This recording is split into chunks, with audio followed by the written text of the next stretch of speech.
Thank you. All right, Mr. Sharp, you may present your closing. Thank you, Your Honor.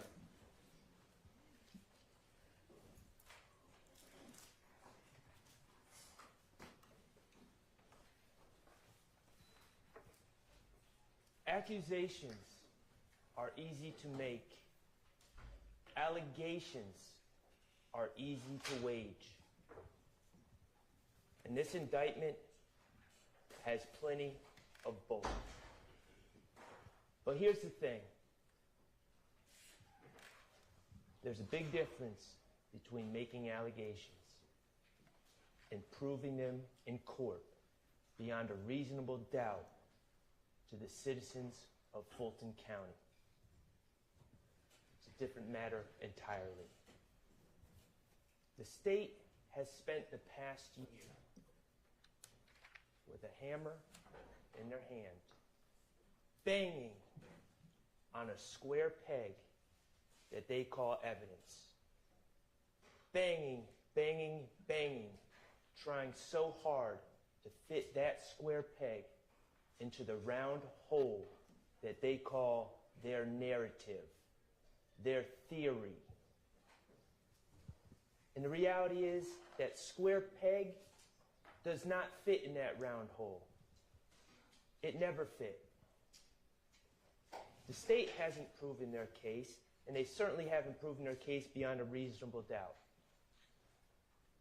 In this indictment, the state alleged, accused Shannon Stillwell in count 1 of violating the Georgia, conspiring to violate the Georgia RICO Act. He did not.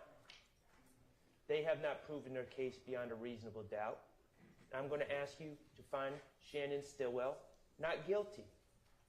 In count 2, the state alleged that Shannon Stillwell on January 10, 2015 shot and killed Donovan Thomas. He did not. The state hasn't proven their case beyond a reasonable doubt, and I'm going to ask you to find Shannon Stillwell not guilty of count 2. In counts 49 through 54, the state has alleged that Shannon Stillwell on March 14, 2022 shot and killed Shamel Drinks. He did not. The state has not proven their case beyond a reasonable doubt, and I'm going to ask you to find Shannon Stillwell not guilty. Good morning, good afternoon, ladies and gentlemen. I think I've made this abundantly clear over the past year. My name is Max Shard, and I represent Shannon Stillwell. But that's not the entire story. In fact, I have been joined by my co-counsel, Mr. David Botts, my wonderful legal assistant, Shaquille Kokomo, and it's been our honor to represent Mr. Shannon Stillwell throughout this process. And I'm excited for the opportunity to talk to all of you about the evidence that we have heard over this past year. But before we get started with that, I want to acknowledge you, the jurors. I want to acknowledge the immense time commitment that you have given this case. I want to acknowledge the sacrifice to your family, the sacrifice to your job, the sacrifice to your vacation plans. I want to acknowledge the patience that you have shown me and all the other attorneys, and I want to acknowledge the attention that you have shown this case. It's greatly appreciated. I acknowledge the fact that you have been paying close attention to this case, and for that reason, I'm going to try to avoid rehashing every piece of evidence. I'm going to try to be as direct and concise as possible to avoid unnecessarily taking up too much more of your time. Mr. Kokomo, if you could put page 3 up.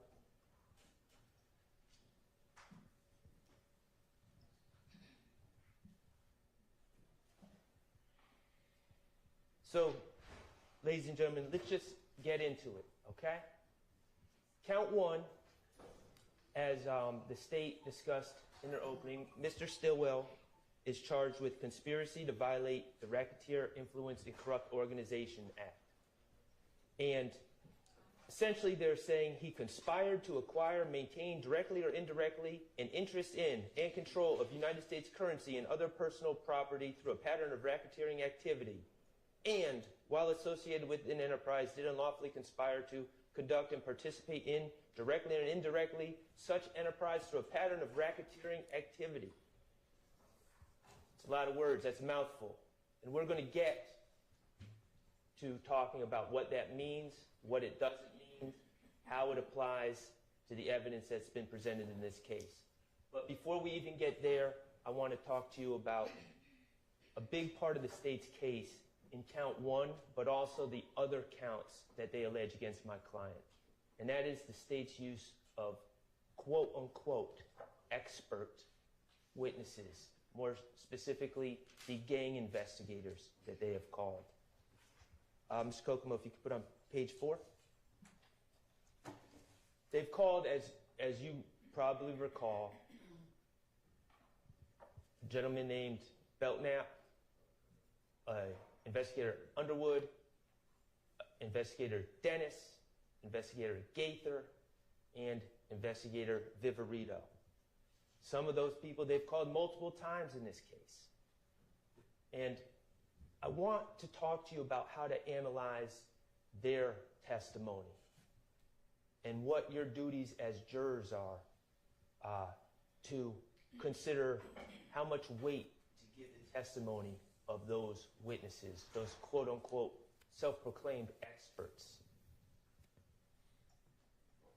You'll be given this jury instruction, 130-130, about expert witnesses, and I'm going to focus on the second paragraph. It says, "You are not required to accept the testimony of any witnesses, expert or otherwise. Testimony of an expert, like that of all witnesses, is to be given only such weight and credit as you think it is properly entitled to receive." So, and Mr. Atkins talked about this in his opening a little bit, expert witnesses are just like any other witness. And you're going to be instructed on how to evaluate the credibility of any witness. Not just lay witnesses, but experts as well. And there's some factors that the Honorable Court is going to give you to consider in evaluating the credibility and evaluating how much weight to give these witnesses. Some of the factors are their manner of testifying, how they come across at the stand, how they act, their means and opportunity of knowing facts for which they testify, their interest or lack of interest in the outcome of the case. Are they biased? And their personal credibility as you observe it. Those are all factors you can consider when evaluating Investigator Gaither, Investigator Dennis, Investigator Viverito. So let's talk about the testimony and what we observed from the stand from these experts. I'd like to talk to you about their training. What did we learn about their training, all these experts? Well, we heard GGIA, Georgia Gang Investigators Association. We heard that a lot, about how there's 20 members. Remember? And we ask about what your training is, and they say, well, I go to the 2-day seminar every year. GGIA, there's 20 members. And then we learn who teaches at these seminars. Remember Detective Underwood? Remember Detective Underwood? And Detective Underwood was a nice lady, but she was sent up here on a fool's errand. They wanted her to testify about the intersection of gangs and music. And she clearly wasn't qualified. She knew almost nothing about music. But she said, yeah, I'm qualified because I think I did a 2-hour block a couple years ago on that. Okay. I think Viverito taught that class. Okay. So now Viverito is the teacher.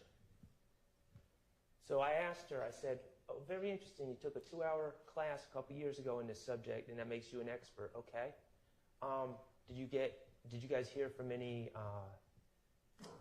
experts in Black history, Black art, any literature professors, anyone that has studied hip-hop, anyone from the hip-hop community, anyone from the community at large, when you guys all meet, the 20 of you, to talk about gang stuff at this seminar?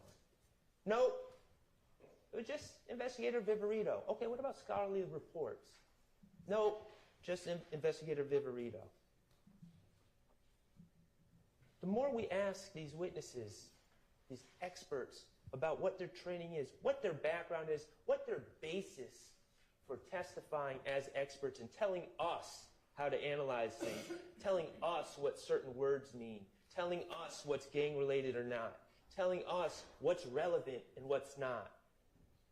It all stems from these meetings, this echo chamber that they have, where they hear from no one else, no outside voices at all. And they all call each other experts. And they even created an association to look official. Talk about their manner of testimony, or testifying, excuse me. Think about Lieutenant Gaither when she was on the stand. Remember when I was allowed to ask questions?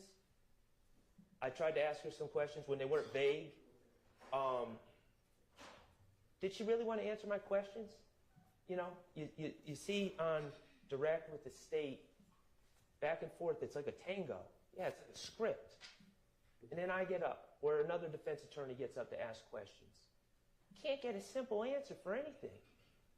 What color is the sky? Oh, let me tell you about the FedEx video. Just commentary. Same thing with Investigator Viverito. Just unnecessary commentary. Avoiding answering questions that I ask. Clearly, Investigator Dennis was doing the same thing. He's out of here. He was sent home. Consider the manner that they testify and how much weight and credibility they really have in this matter. Think about their interest and lack of interest in the case, also known as their bias. Mr. Kokomo, would you put up Mr. Williams 70A for me?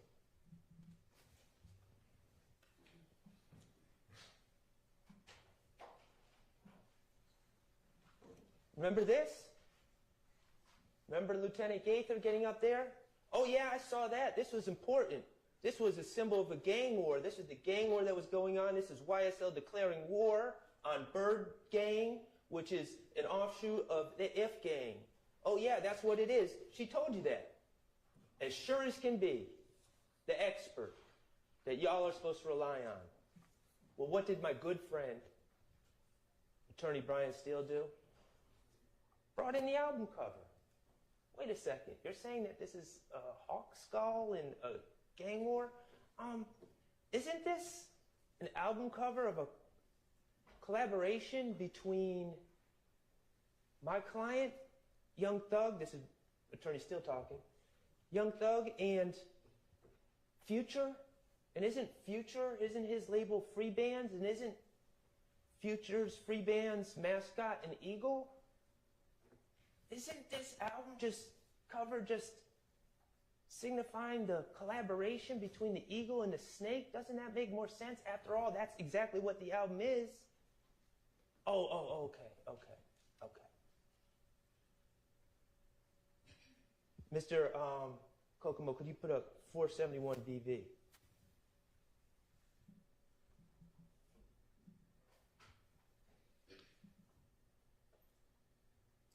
Remember this?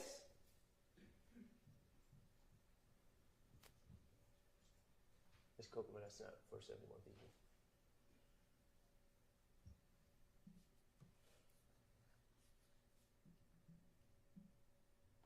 And actually, could you put up 471 VVA first?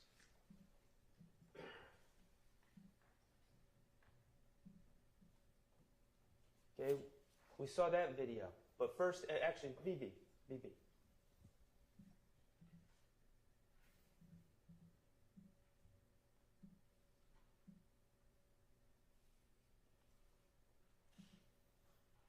Investigator Viverito brought this into evidence, said this was one of the social media posts that she pulled. Remember that? When she wrote no reports about pulling social media, we have no idea what she looked at, what she didn't. She just determines what's relevant. Not us. Not you. You don't get to see that. She determines. Remember? This came into evidence. She said, of course, she didn't give us a date because she wrote no report, but she said she collected this shortly after the shooting of Chamel Drinks. I run with... What you saying? I run with cold-blooded killers. Blooded killers. And that's Quamarvius Nichols. That looks pretty bad. Looks bad. It's posted a day after this killing, and it's a post, and clearly that's what it says. No other explanation. And then what do we find out later? What do we find out later? Could you put on 471 VV? Could you play it, Mr. Kokomo? We find out that this was part of a post, a story that had a bunch of different posts about fear of roller coasters, about being sick, a whole bunch of different things. And then we finally get to the part where it has the lyrics from Young Boy Never Broke Again, right? Let's watch.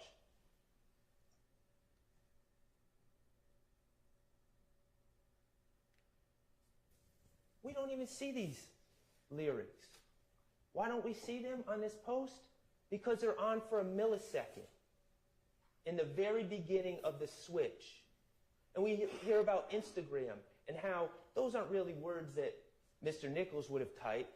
Those are words from a song that he picked. And sometimes you pick the lyrics if you want, and sometimes Instagram picks them for you. But what else do we see from watching the entire post? Those weren't even the featured lyrics. The lyrics were being transitioned to the lyrics that either Instagram or Mr. Nichols picked, but in a split millisecond, for whatever reason, these lyrics that Investigator Viverito so desperately wanted you guys to see were on the screen. And so what did Investigator Viverito do? She gets the post. She goes frame by frame until it gets to that exact point where it has what she feels looks like incriminating words by Mr. Nichols. Words that weren't even picked by him. And she freezes it, and she screenshots it, and then she puts it in front of you. Again, no report about what she did. She manipulated the evidence. And she's caught. But what does that tell you about her when we're talking about assessing credibility, your lack of interest in the case, your bias? Does she have an agenda when she does things like that? Of course she does. She's not a neutral witness. She might as well be sitting here. But I don't even think they would do that.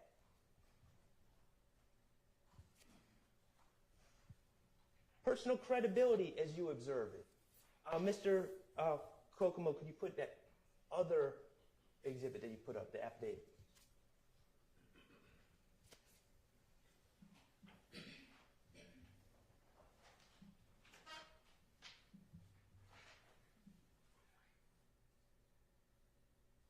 .530 VV, this is the affidavit. Remember we learned about affidavits, and Investigator Viverito was looking into the assassination attempts that she was of Mr. Rashawn Bennett in the jail.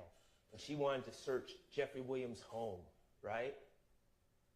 And so she had to fill out an affidavit to give it to a judge to get permission to convince the judge, basically, to give her permission to search Jeffrey Williams' home for evidence. So what does she do? She finds a conversation, a text thread, where Mr. Williams says, YSL rule the world, kid, 24M on an N head. And she bolds it and makes it bigger and circles it for the judge to draw attention to that, because of course she wants the judge to feel that Mr. Williams is just ordering hits on people. That's the implication. That's the message she's sending the judge. And here I am. I know about Jeffrey Williams 3 and Jeffrey Williams 4 that Mr. Steele brought in, about the day before this text thread about Lil Uzi Vert putting a $24 million diamond into his own forehead, and Jeffrey Williams thinking that's funny, and that conversation happening, and this having nothing to do with ordering hits on anyone. And here I am. I say, oh, let me confront Investigator Viverito with this. And what was my point, really? What should have happened? Oh, yeah, I misinterpreted that. You're right. And then I would have been Mr. Smart Lawyer and say, see, jurors, Investigator Viverito doesn't always know what she's talking about. She misinterpreted that one when she's telling you what my client means when he says things, what other people mean when they say things. Investigator Viverito doesn't know. She makes mistakes. That's what I thought was going to happen. But what happened? Something far darker. Investigator Viverito sat in that chair and said, she doubled down. And she said, you know what? Even knowing what I know now about 24M on an N's head, even knowing what I know now, I would still put it in that affidavit. That's all I needed to hear. Yeah, I would mislead a judge. Yeah, I would lie in an affidavit. Yeah, I would cheat because I'm that invested in this case. I'm that invested with taking these guys down. I'm that invested. And if she's that invested in that, and the rest of these gang investigators are that invested, consider their credibility. Take what they say with a huge grain of salt. You don't have to believe what they say. You can disregard everything they say. The law allows you to do that. When they say, oh, this is a hybrid gang, and they can't even explain what that means or why it's classified as a hybrid gang, and it's just something that they come up with at their little private meetings every year at these 2-day seminars where they don't get input from anyone else. You don't have to buy that. It's not a hybrid gang.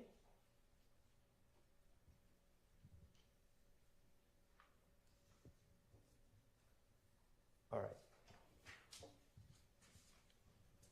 Let's start talking about count 1. Mr. Kokomo, if you could put page 14 up for me. And I did not envy Mr. Atkins because this is very complicated to even discuss. But essentially, the way I'm going to try to break this down is that the state needs to prove all elements of this case and all elements of this charge beyond a reasonable doubt, each and every element.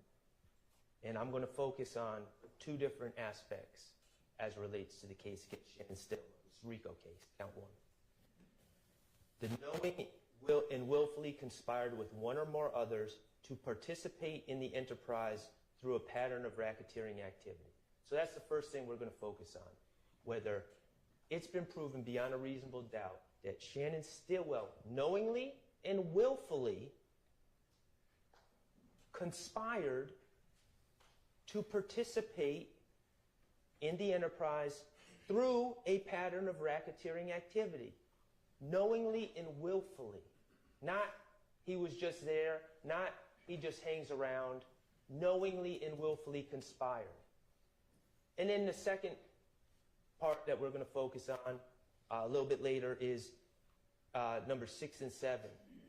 That someone committed, or that the state has proven beyond a reasonable doubt that someone committed an overt act to further the criminal objective of this conspiracy.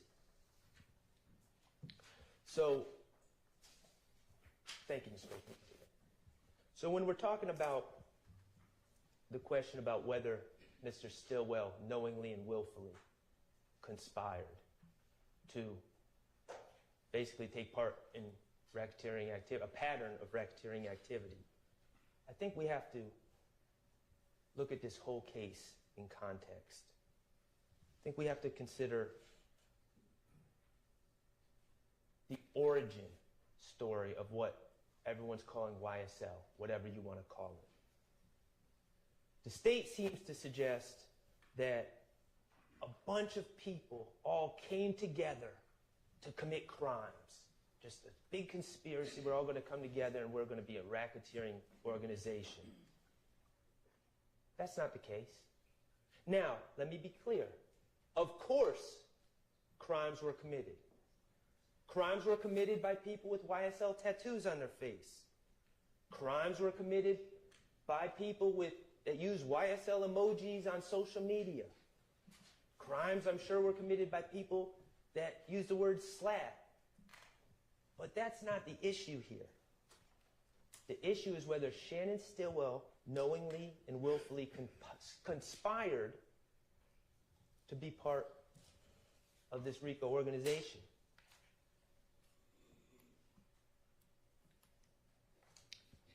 We've heard from different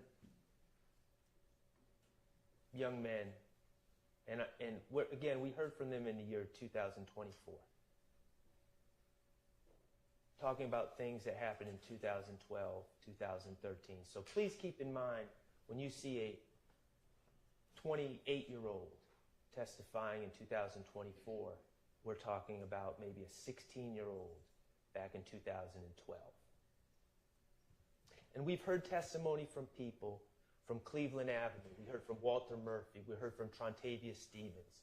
We heard testimony from people from Capitol Homes. We heard from Quindarius Zachary. We heard from Antonio Sledge. We know that my client, Mr. Stillwell, is from Thomasville. We know that he was raised by his grandmother. His mother was never part of his life due to her drug addiction.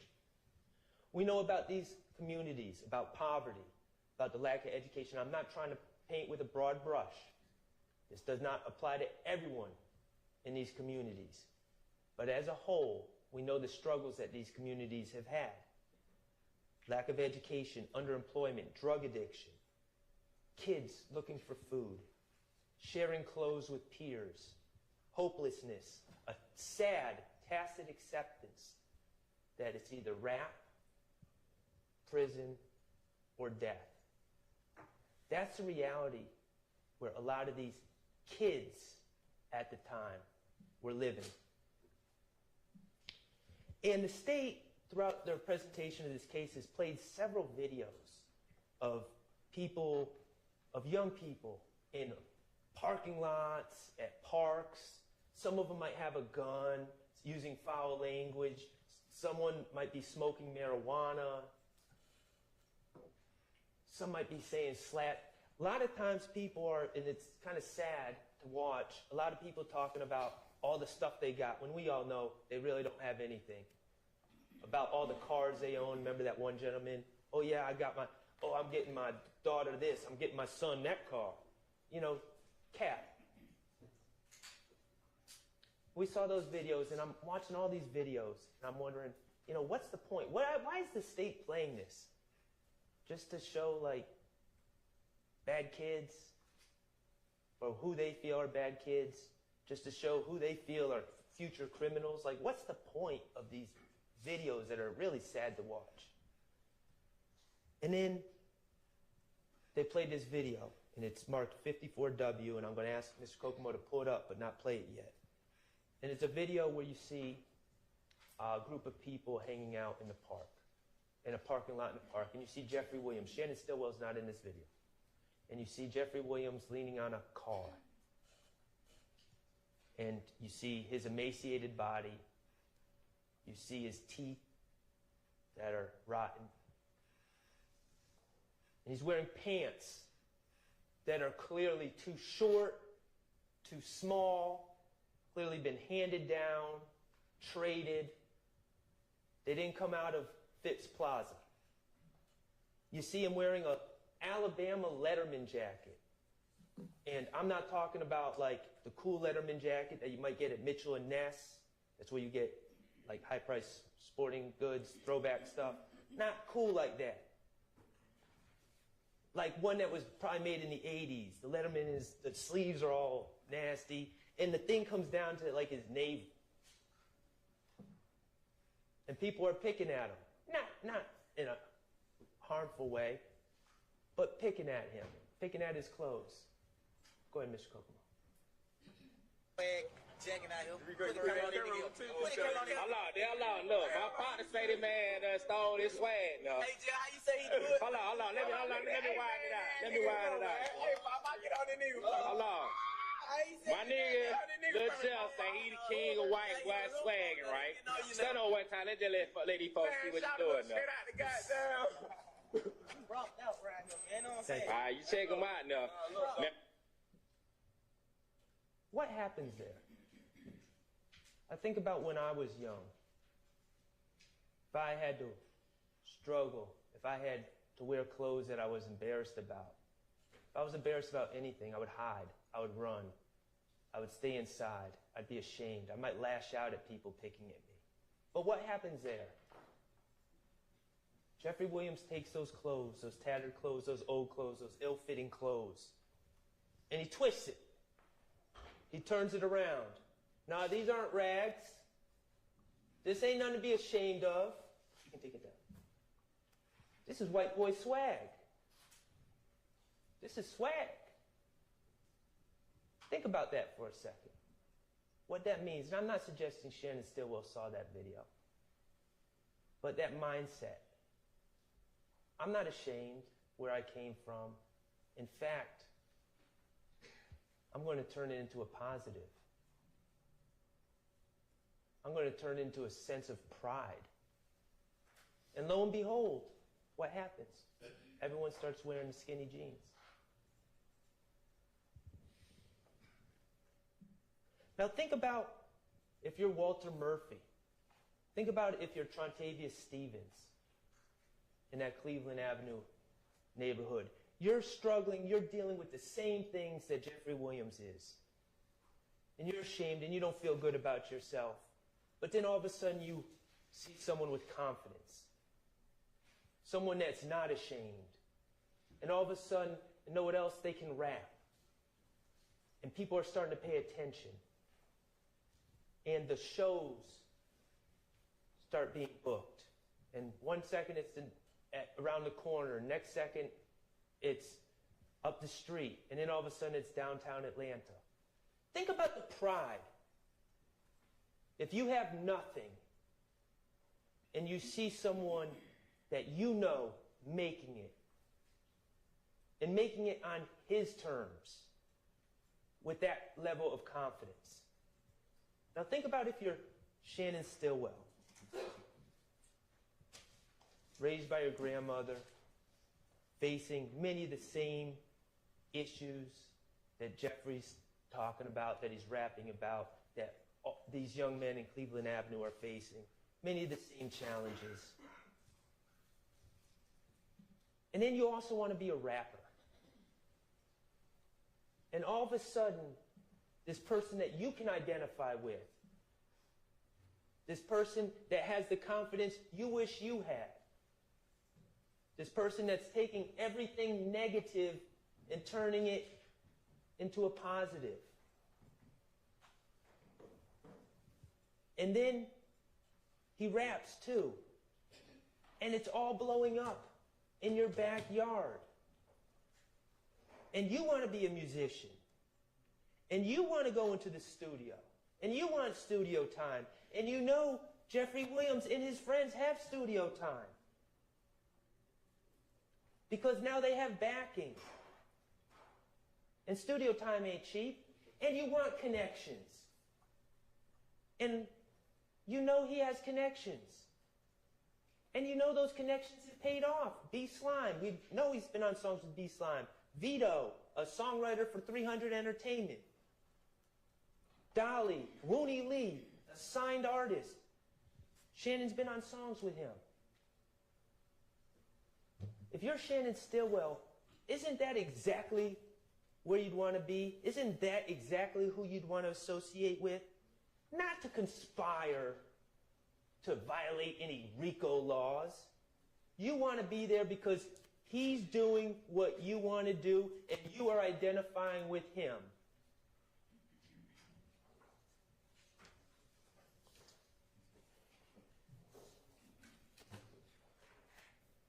what have we learned about this quote-unquote gang that they're saying exists? You know, Detective Belknap, the first time he testified, talked about gangs and talked about red and blue don't mix. They have a solid hierarchy and structure, strict rules, chain of command. You're beaten in. You can't get out. If you try to get out, you're beaten out. If you're false flagging, if you're claiming to be part of the gang and you're not, severe repercussions occur. Well, what do we know about YSL? This group of young men, many of whom are musicians, many of whom have known Jeffrey Williams since they were little, who are thrilled for his success, who are living through him. Well, there's no initiation, no dues, no money sharing at all, no rules or organizational structure, no hierarchy, no rules about false flagging. Anyone can do it. Everyone does do it. People all over the world wiping their nose. It's not false flagging because it's not a gang. When LeBron James does it, he's not false flagging because there's no gang. He's showing he identifies with the movement. He identifies with the confidence that Jeffrey Williams shows. He identifies with turning negative into positive. There's no gender rules in YSL. And there's no exclusions. You're a square, you're in. Sure. Whatever you want. You're a blood? Yeah, you can hang out. You're a Crip? Yeah, you can hang out. You're not affiliated at all? Yeah, you can hang out. You an athlete? Sure, you can hang out. You a musician? Yeah, you can hang out. You a nerd? Yeah, you can hang out. No one sent anyone away because it's not a game. It's not exclusive.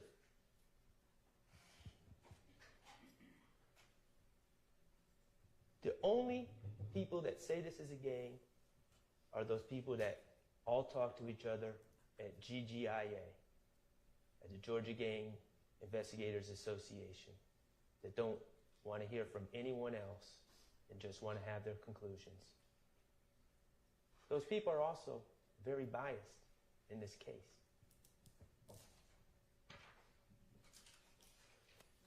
So, has the state proven that Shannon Stillwell knowingly and willfully conspired to participate in an enterprise through a pattern of racketeering activity? Well, Mr. Atkins says, well, he killed Donovan Thomas, so that's proof right there. Well, that's pretty circular logic. He didn't kill Donovan Thomas. Well, he killed Shamal Drinks. That's proof right there. No, he didn't kill Shamal Drinks. What have they proven Shannon Stillwell has done to say that he knowingly and willfully conspired to do anything other than to be around Jeffrey Williams and try to make music and further his rap career and be around people that he identified with? Okay. He's been in social media pictures with many of the people that he hangs out with. Okay. He uses the word slat. Uses a green snake emoji. Okay. A lot of people do that. He posted, he spends time in a recording studio with other people that know Jeffrey Williams. Yeah, of course he does. He makes rap videos and posts them online. Yep. Are his friends in the videos? Yep. He uses hand signs such as wiping his nose. Yeah. Post video. The state played one video in their closing about Shannon Stillwell calling out gang. Look at the bottom of that video. What's it say? Baller alert. Shannon wants to be a rapper.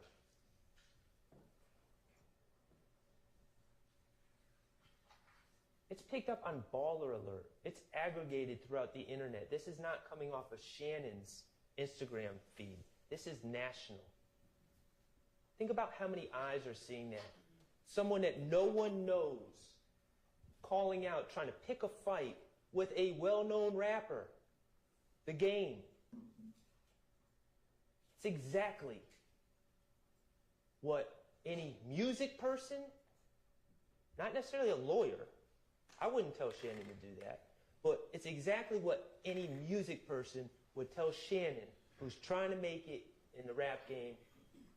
They would tell him to do exactly that. Get noticed.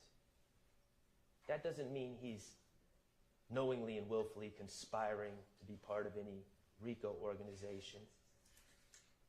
Mr. Kokomo, will you please put up page 13?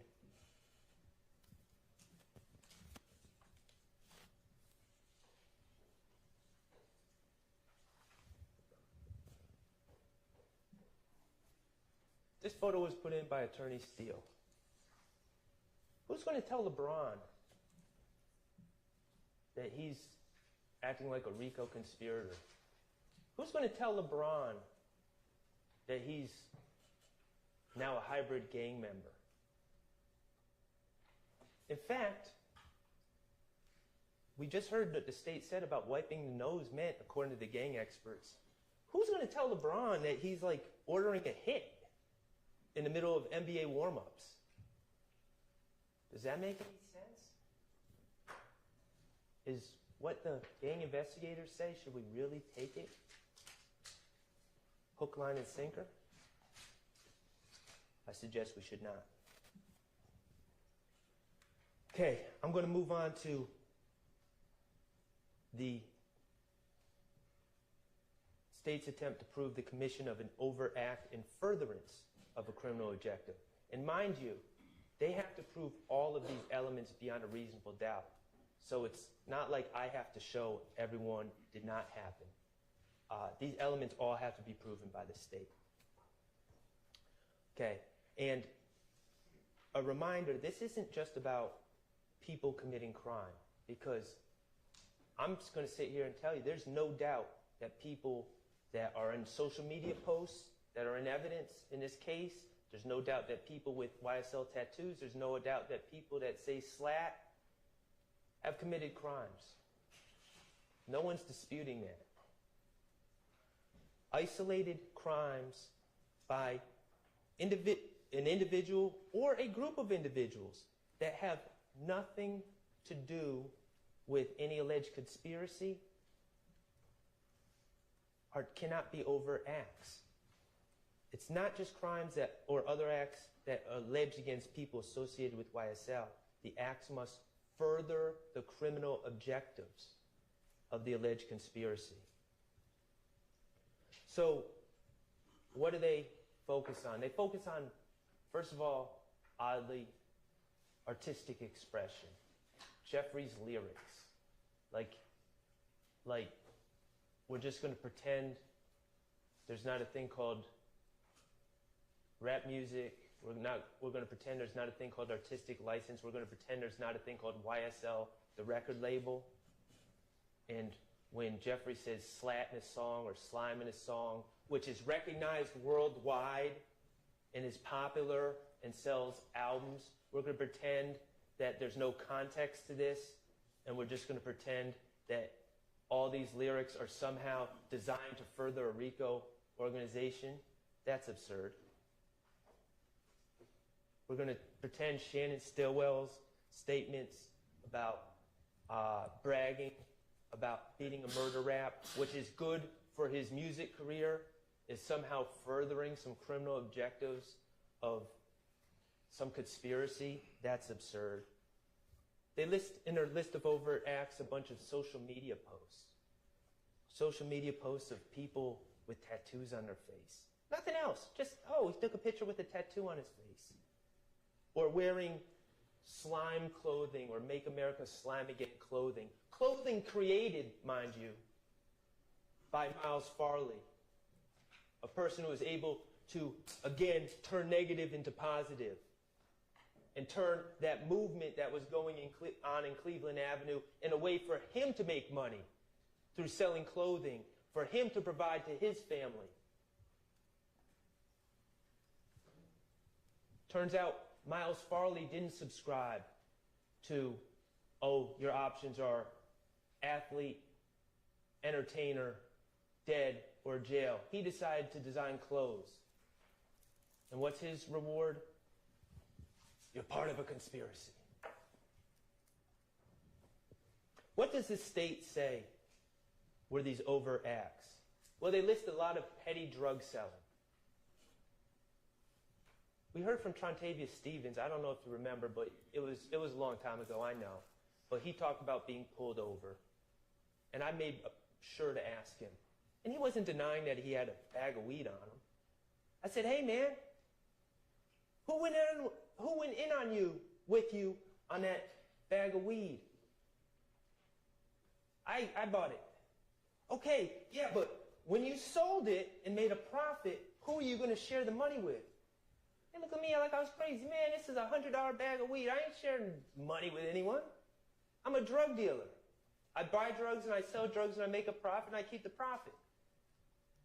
What evidence have we seen at all that any of this petty drug dealing had anything to do with furthering some criminal enterprise? It's isolated acts. They list gun possession. 2019, they say Shannon Stillwell is possession of a gun in furtherance of the criminal objectives of the conspiracy. Man, we have heard ever since Shannon Stillwell was falsely accused of killing Donovan Thomas in 2015 about people shooting at his head, people shooting at the car he's in. People are trying to kill him. And you think he's possessing a gun as some furtherance of some conspiracy? Does that make any sense? He's trying to survive. The murder of Jamari Holmes. Tragic event. Horrible. Complete waste of 3 lives. Jamari Holmes, Rodelius Ryan, and Mr. Blaylock. 3 teenagers, senselessly, all lose their lives to varying degrees. Jamari Holmes obviously loses his life in the most real sense. Absolute tragedy. No one's going to say otherwise. This list is an overt act in furtherance of furtherance of the criminal objectives of the alleged conspiracy. It was like a 15-year-old doing something incredibly stupid. What objectives was that furthering? It wasn't. It's an isolated act committed by someone who screams out YSL and screams out SLAT. But that doesn't mean it's furthering any conspiracy. We hear about Jaden Myrick. First of all, who the heck is Jaden Myrick? I know they put him on this indictment like to try to say, oh yeah, he's a co-conspirator in this too. But they're the ones that put his name on this indictment.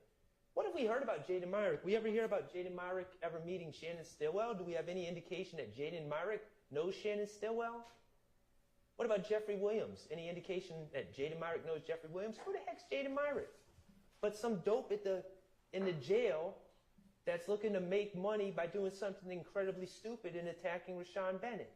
So he calls another dope, and they come up with their own little plan, but it has nothing to do with some broad conspiracy that Shannon Stillwell willfully and knowingly joined. We heard about jail calls. They're all listed as overt acts. Cordarius Dorsey calling Antonio Sumlin. Hey, I want you to attack some guy named, Victor Meadows, I think his name was. I can't even remember the guy's name. Had nothing to do with this case. And Antonio Sumlin's like, what? And he's like, okay, man. And he hangs up the phone and doesn't do anything about it ever again. Is that furthering a conspiracy? And this was the coup de grace. Christian Eppinger has an armed robbery arrest warrant out for him. And the police jump out on him, unmarked police, and say, get down, boy! And he has a gun. And he gets into it, the officer, and shoots. And runs. And then another officer shoots at him, and he shoots back, and he continues to run. Somehow the state is alleging that Christian Eppinger, no one else is there, no one's saying, hey, Christian Eppinger, do this for YSL. Christian Eppinger trying to avoid arrest, trying to stay free, completely isolated from anything else going on in this case. Somehow Christian Eppinger doing that making that idiotic decision to shoot an officer to avoid being arrested, somehow that is in furtherance of some conspiracy that Shannon Stillwell knowingly and willfully joined? Doesn't make any sense.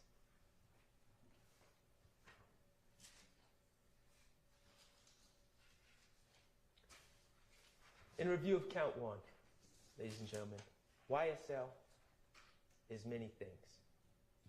It's not a gang, full-fledged or hybrid, and it's certainly not a RICO enterprise.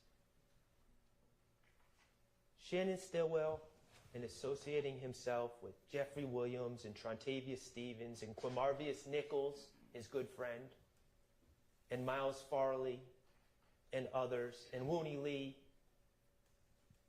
he wasn't knowingly and willfully conspiring with anyone to participate in any enterprise aimed at a pattern of racketeering activity. He was in the mix. He was trying to make music. He was also, coincidentally, if we're being honest, he was selling drugs. He wasn't sharing them with anyone. He wasn't sharing the profits. He was selling drugs and trying to make music. And he was around the right people to be trying to do that with, because those connections were going to, in his mind, further his music career, which is what he wanted.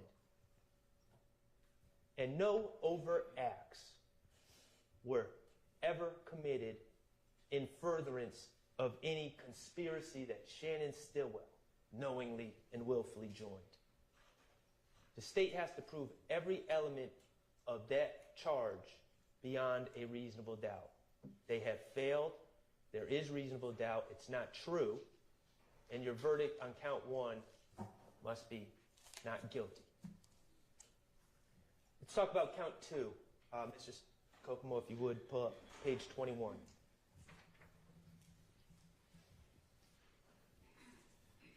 Actually, you don't need to do it. Count two is the charge from January 10, 2015, the murder of Donovan Thomas. Okay? But before we start talking about the evidence in the case, and we will, let's talk about music. Okay? We know that Shannon was working on music. I think we've made that clear. Through his phone, through the fact that he's always at the studio, through the fact that he has songs on his phone, multiple songs, some we've heard, some we haven't heard. Clearly, that's what he's doing in life. And we've also heard about drill music. We heard from Investigator Viverito. We heard from Antonio Sumlin. We heard from other people. We heard about the common themes of drill music, the things that make you marketable in that space. Okay? Violence, confrontation, having bodies, homicide, guns, more guns, bigger guns, being the toughest, being the baddest, not being scared, being a danger. Okay? And I'm not asking any of you to like that. I'm not suggesting I like that. Detective Underwood, she clearly didn't like it, and I'm not saying she's wrong. But it is what it is. That type of music exists. That type of music is popular, and that's the type of music that Shannon Stillwell was doing. We heard about the common terms in this drill music: ops, glizzy, blicky, red lights. And we heard 5 of Shannon's songs. We heard Slap Talk, Lizard Walk, Red Light, featuring B-Slime and Vito. Bull, S-H-I-T, with Dolly, Jeffrey's sister. And Ran This Money with Slime Life Shorty, a signed artist who had already made it, at least to a certain degree. And in those songs, I agree. We hear about all sorts of violence. We hear about red lights. We hear about glizzies, walk 'em down, homicides, FNs, we hear it all. And out of context, it doesn't paint Shannon Stillwell in the best light. And I don't think I've ever claimed that Shannon Stillwell is an angel either. But it is art. And when he references beating a homicide, when he references beating a murder rap, when he keeps bringing up Donovan Thomas, it's not a confession. That's how he's known. That's what he's known for. That's his selling point in this type of music that celebrates it, much to some of our chagrin. It just is what it is. We saw a post that Shannon Stillwell made on January 27, 2022. Page 24, Mr. Kokomo.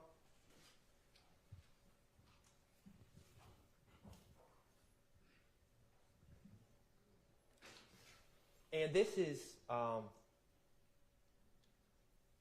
the untranslated version, but I'm not hiding from it. The translated version says Peanut Stone Grave. But what does it say? I fell off 100 times, 100 times I bounced back. Life size, hashtag life size lizard. Lizard, what he's rapping under, lizard walk. Okay? And it says Manny Tumpa de Piedro. What's he talking about here? Fell off 100 times.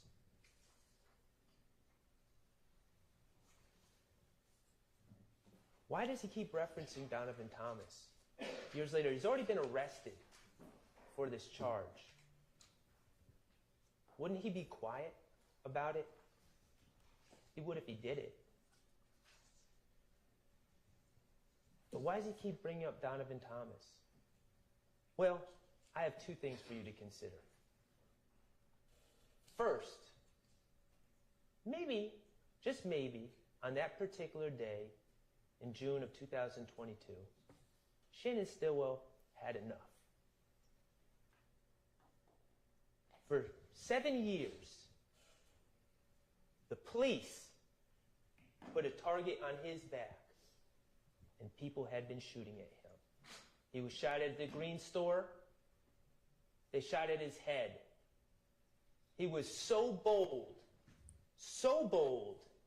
to go to JJ's Chicken and Fish to get himself some food with the mother of his child and another female who was driving. He was so bold to do that when they left that parking lot, 3 men in a car sped up behind him and shot at that car, riddling the back of that car with bullets, shooting poor Tierra Jones in the face, instantly killing the driver, Miss Jones, causing the car to careen and turn over and over and over, severely injuring Mr. Stillwell, scarring his head to this day, putting him in the hospital for months, putting the mother of his child in the hospital for a month. And then, when the police come to talk to Mr. Stillwell, remember what he does? He feels bad about the situation. He feels awful. He asks the officer, can I write a letter of remorse to Tierra Jones's family? And he does. And then the officer says, well, can you talk to me about the case? And know what he does? He talks to the officers about the case. And he gives names. He gives names of the people that he feels were in that car, that red car that sped up behind him, tried to kill him, and killed Tierra Jones. He gave up those names. And what was his reward? Page 26, Mr. Kokomo. I think it was Investigator Griffin, I think is the investigator that was investigating that case. And what did he tell you? The discovery got out, and it was posted online. And the fact that Shannon Stillwell had dared talk to the police to try to help solve the senseless murder of an innocent woman was broadcast on Instagram. and social media, and people were chastising Shannon Stillwell and coming at him on social media and in real life over the fact that he was made such a ridiculous decision as to try to bring justice to Tierra Jones's family. That was his reward for that. So yeah, people shooting at his head, narrowly missing at the Green Store. People shooting at him in a car, killing someone in the car and putting him in a hospital. People chastising him online for being so bold to tell the police what happened, who killed Tierra Jones, poor Tierra Jones. So yeah, maybe in January 2022, just maybe, possibly, he had enough. He was sick of the nonsense. If you want to say it, then I'll be it. You keep putting me down 100 times, you're making me fall, and I keep getting back up. And what's it all, ultimately, what's the origin story of it all? The death of Donovan Thomas. That's how it started. It doesn't mean he did it. That's how it started. That's why he has that target on his back. There's another possibility as well.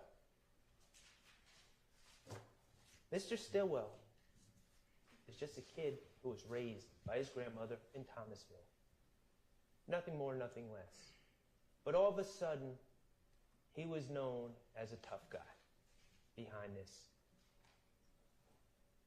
Wasn't true, but that was the public perception. That was the persona that was thrust on him. And maybe, while he was sick of it, sick of being shot at, sick of being chastised, sick of being threatened, maybe also a calculation was made. You know what? If they're going to keep shooting at me, I might as well lean into this a little bit. That does have traction in the streets. That does have traction in the music industry. Maybe that's why he's hashtagging his rap name in the post. The bottom line is, yes, I acknowledge he's referencing Donovan Thomas in songs. He's not giving any inside information in these songs that wasn't publicly known. Remember, he had been arrested. He'd been at prelims. He knows what the case is about. He's heard testimony about the case by this time, by the time he's making his songs. So he's not sharing any information that only the killer would know. Of course he's not, because he's not the killer. But maybe he is leaning into the bad boy image a little bit. But here's the thing. You might like my explanation or not. But could you put on 27, please? But let's just think. If songs were confessions, what would that really mean? Could you put on 28? Remember that song, Homicide, by Lil Woody, Kenneth Copeland? Who played the role of the assassin? Threat, Trevante Turner. You watched the video. I don't think we need to watch it again. Who gets killed? Someone who looks like Donovan Thomas. Who put money on his head? Kenneth Copeland. If songs are confessions, then Kenneth Copeland is confessed. He hasn't been charged. He's not sitting here on this indictment. So maybe songs are just songs. And posts are just posts.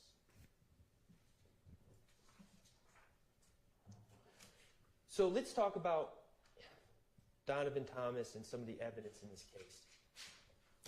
Eyewitnesses. Who did we hear from? We heard from Reginald Hendricks. He was a gentleman that was shot. He was standing near Donovan Thomas. He didn't identify anyone.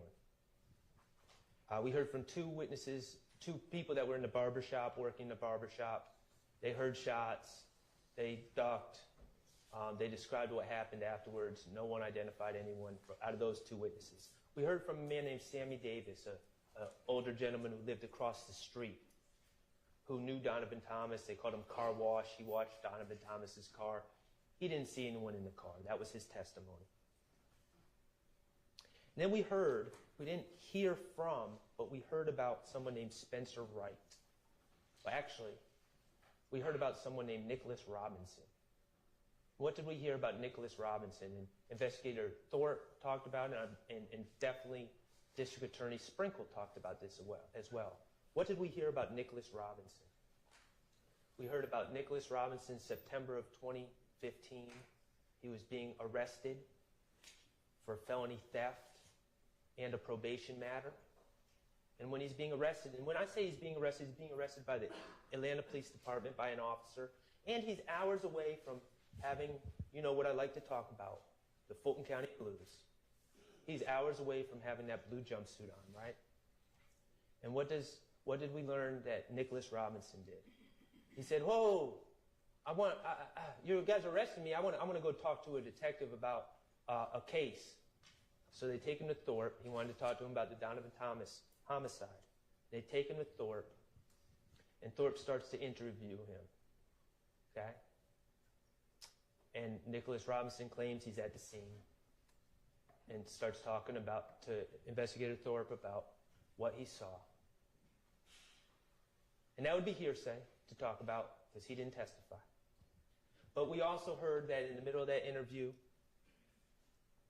Lieutenant Gaither was there. And she's doing research into the background of this Nicholas Robinson. And what does Lieutenant Gaither realize? Wait a second. This man who's saying his name is Nicholas Robinson, this man is telling Detective Thorpe his name is Nicholas Robinson, his name is actually Spencer Wright. So she goes and tells Thorpe. And what does Thorpe do? He's interviewing someone about what they allegedly saw in this high-profile case, and this person has just lied to him about his name. What does Thorpe do? He continues to interview him. And in the very next day, he goes out and takes warrants on 4 people, including my client. Then we hear about DA Sprinkle taking over this case in the investigation in early 2016. And him seeing this mention of this Nicholas Robinson, who was really Spencer Wright, and where he said he was when he witnessed events. And we hear about DA Sprinkle getting the surveillance and checking into it and talking to Spencer Wright. Where did you say you were? On what bench? Where? Circle it on his picture. And about how he went to look at the surveillance himself. And what did he see? An empty bench. Spencer Wright not only lied about his name, but he lied about a lot more. But know who he duped? Detective Thorpe.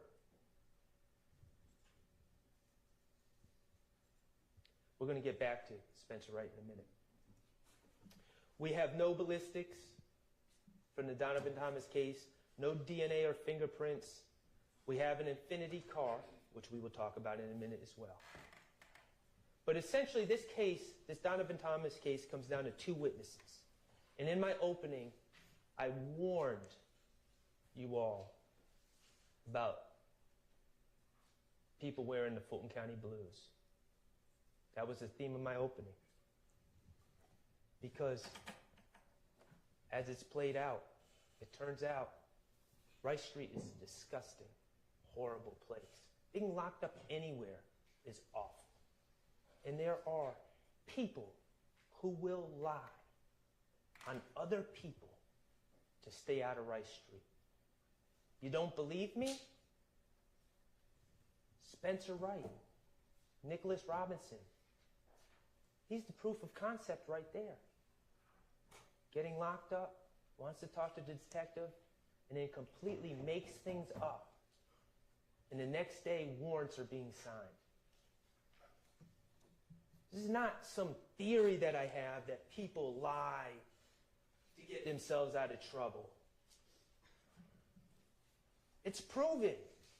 Spencer Wright did it.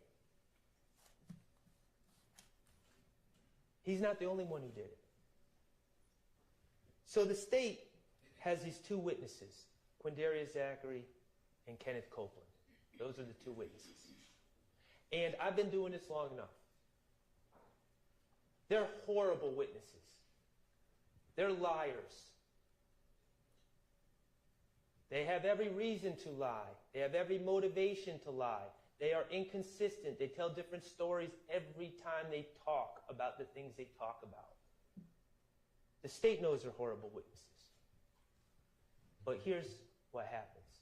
In closing, the state says, they're not our witnesses. We didn't choose those witnesses. They're Shannon Stillwell's friends. He chose those witnesses. That's their line. They might not use it now because I already said it. But that's their line. But let's think about that for a second. That's not their witnesses? First of all, they're the ones that called them to the stand. But that's not their witnesses?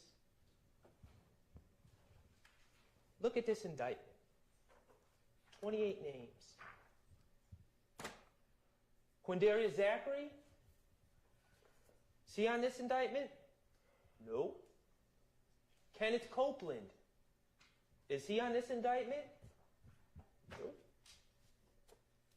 Are any of us going to really sit here and pretend that if the state was really being honest about who to charge about the events in 2015, 2014, 2015, that Kenneth Copeland wouldn't be on that indictment? Kenneth Copeland was a one-man crime wave in 2014, 2015. Yet, he's not on this indictment. Quindarius Zachary was a straw purchaser for guns. Quindarius Zachary was right in the middle, the impetus for one of the overacts, the April 28th, 2015 shooting of houses. He's right in the middle of this. And they're not on the indictment? And we're supposed to pretend that the state aren't the ones that chose Kenneth Copeland and Quindarius Zachary as their witnesses? Of course they did. Of course they did. And why did they choose them? What are the qualifications that Kenneth Copeland and Quindarius Zachary both had when it really comes down to it? They're two people that are willing to lie on others to get themselves out of trouble. That was one qualification that they had.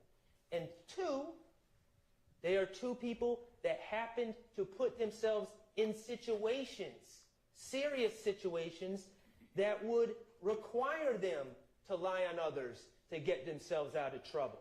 Those were their two qualifications. And the state said, sounds good. We'll sign you up. You're our witnesses. You're no longer on this indictment.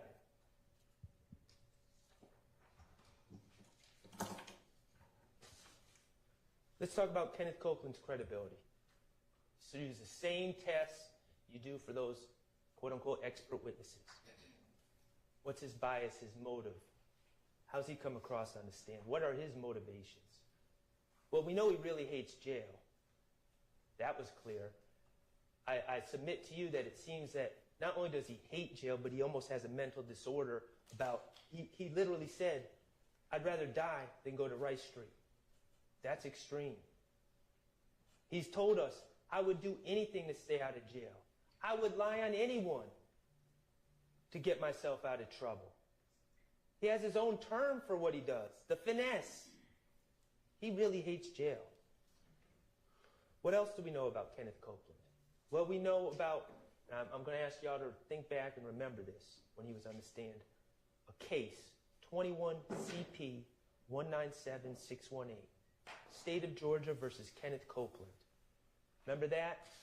When he was actually in jail, and he picked up another charge because he claimed that a jail worker attacked him and sprayed him with OC spray for no good cause.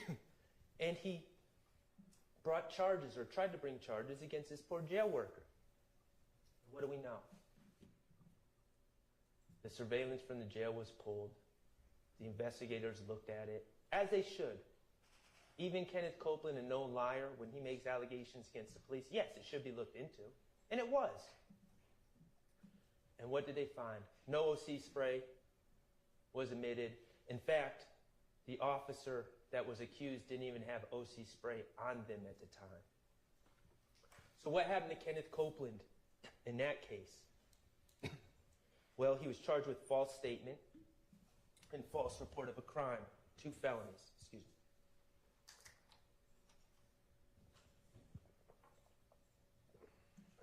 me. So as a result of his lie, he gets charged with these 2 felonies. False statement and false report of a crime.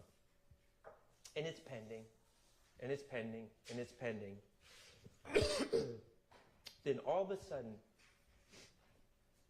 as this case is ramping up, and Mr. Copeland's going to have to take the stand and be asked about his pending charges and his prior lies, all of a sudden, on January 18th, 2024, Fonnie Willis and her employee, Kenneth Hutcherson, quietly dismissed the case against Kenneth Copeland, the case of false statement, a case of false report of a crime.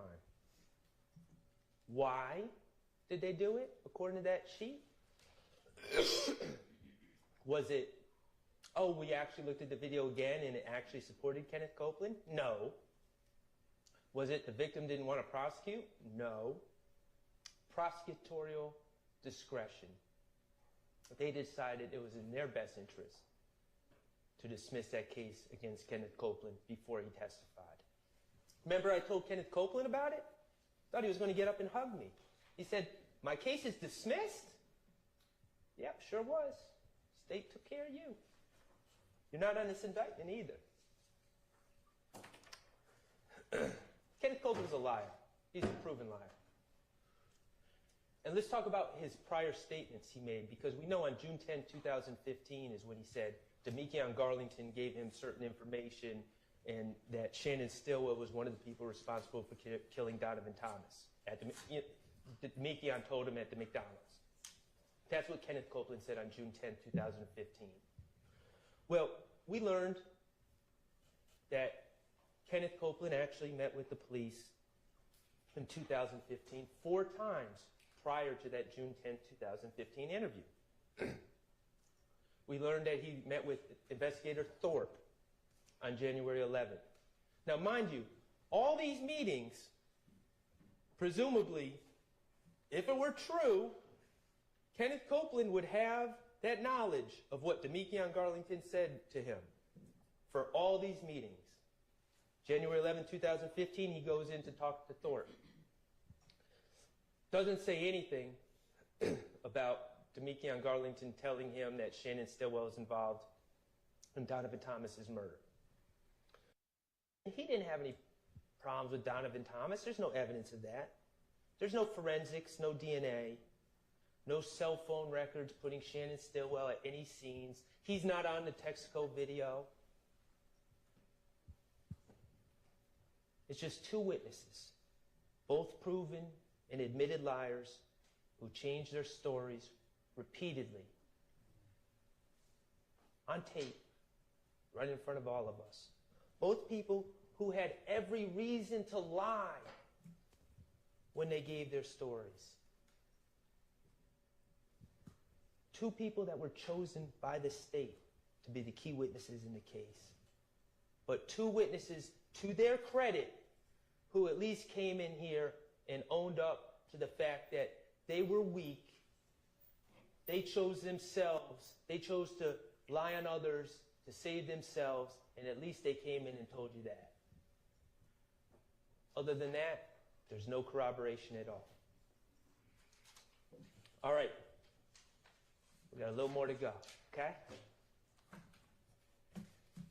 Let's take. That was my hint. I picked up. All right, everyone, let's take a bathroom break.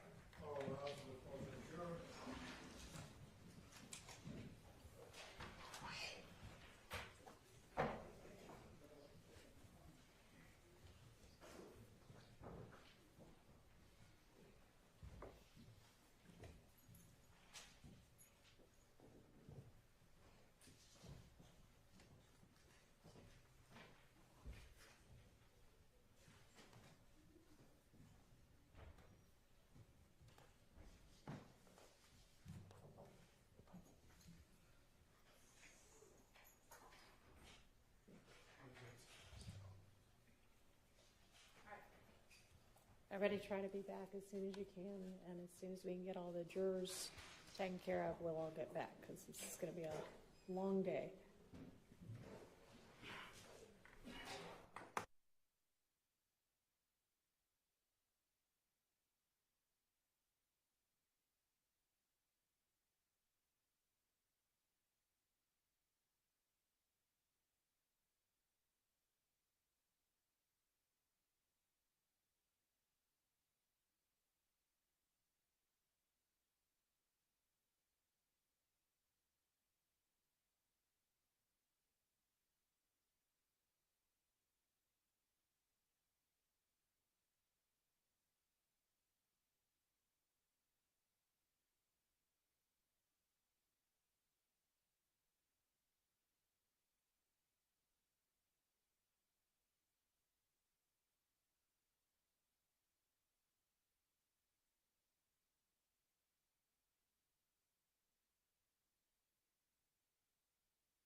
Please.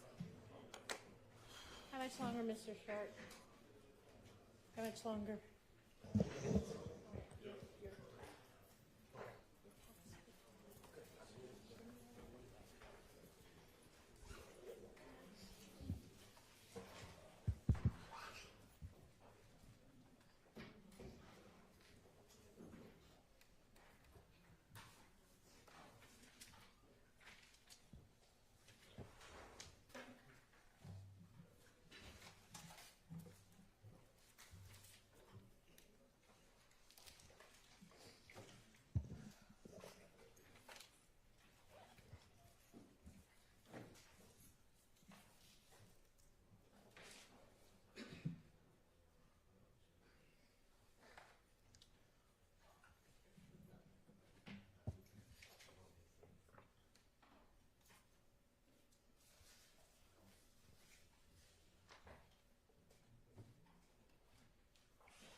Page 44, count.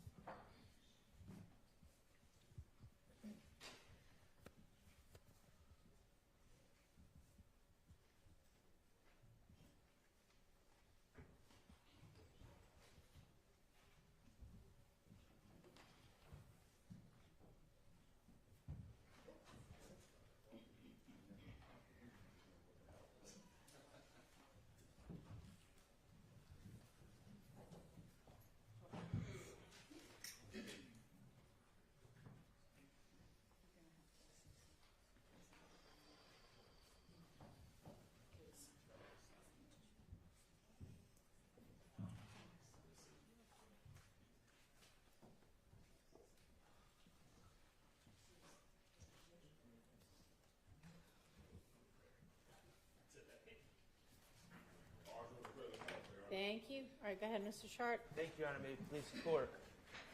I see the coffee. I can take a hint. We're almost there, okay? We're going to move on to the Shamel Drinks murder from March 14th, 2022. And there are several counts regarding this case. Count 49 charges my client, Mr. Stillwell, with murder. Mr. Kokomo, if you could show 50. 50 charges participation in criminal street gang activity based on the murder. 51 charges criminal street gang activity based on the murder. And 52 charges possession of a firearm by a convicted felon for March 14th, 2022, based on the belief that if a murder was committed by Mr. Stillwell, he must have had a gun. And count 54 is charged possession of firearm during commission of a felony, being the murder. My point is all of these counts are predicated on the murder charge. And so I'm not going to focus on any of the other counts. I'm just going to focus on count 49, which is the murder charge. Okay, so turning the page to the March 14th, 2022 Shamel Drinks murder case. Let's start out by just reviewing kind of the basic evidence, standard evidence, and then we're going to get into some of the more complicated matters that came up during trial. There's no eyewitnesses. There's no DNA. There's a fingerprint that was briefly alluded to that was found on Schmel Drinks' car that does not belong to Mr. Stillwell or anyone else in this case. There's no ballistic matches. We know that the projectiles or the bullets that hit Mr. Drinks twice, once in the neck, once in the arm, we know that they were .40 caliber bullets. Okay? That's what we know. What else have we heard through trial? We heard about a phone that Mr. Stillwell had. We heard a lot of his songs off that phone, and we also heard about some other things. We heard about a article that Mr. Stillwell, or someone with Mr. Stillwell's phone, we'll say Mr. Stillwell, clicked on March 17th, 2022. Okay, it was a Fox News article about a shooting on Windsor Street. Okay, that's 3 days after the homicide. That is after Mr. Stillwell's girlfriend at the time, Miss Alexander, alerted him to the fact that there was a shooting on Windsor Street. It's after the fact, it's after she sent a post posted by someone else on Instagram about this shooting on Windsor Street. It's after his grandmother, Miss Jackson, reached out to him to check if he was okay because she saw the news report about this shooting on the news. All that happened on the evening of March 14th. That's how quickly news traveled. It should be of no surprise that by March 17th, probably sooner than that, there was an article about this incident on the internet, on the Fox News website, the local Fox 5 website. Mr. Stillwell clicked on an article 3 days afterwards. Additionally, we heard about Mr. Stillwell being in we know that he's in the rap, or he's trying to make his way in the rap game, and we know that on the evening of March 14th, going into March 15th, Mr. Stillwell was in the studio. And we know there was a note in his phone that talked about a very standard, very common, not a particularly unique line at all, not unique at all, to be quite honest, from drill music, about ops. That was put in his notes while he was in the studio making drill music. So we have that. Neither of those two things in his phone are particularly noteworthy. They're not strong evidence of anything. But they were brought to your attention by Investigator Viverito, who searched his phone far and wide for any information she could find. And that was what she found. We heard about social media posts. And we heard that those social media posts were collected by Investigator Viverito. And we went back and forth with Investigator Viverito, we being me, about her work collecting those posts. There's no reports on who she was following, what she was looking for, who she was checking out on Instagram, who she wasn't checking out on Instagram. We also know from the post by Mr. Nichols that was presented to you initially in a far different form than it was actually on the internet, that Investigator Viverito was not only collecting posts, but she was manipulating posts to present to you in the way that she deemed fit, because she is biased. We learned that there were several people that made posts about the goings-ons in March of 2022.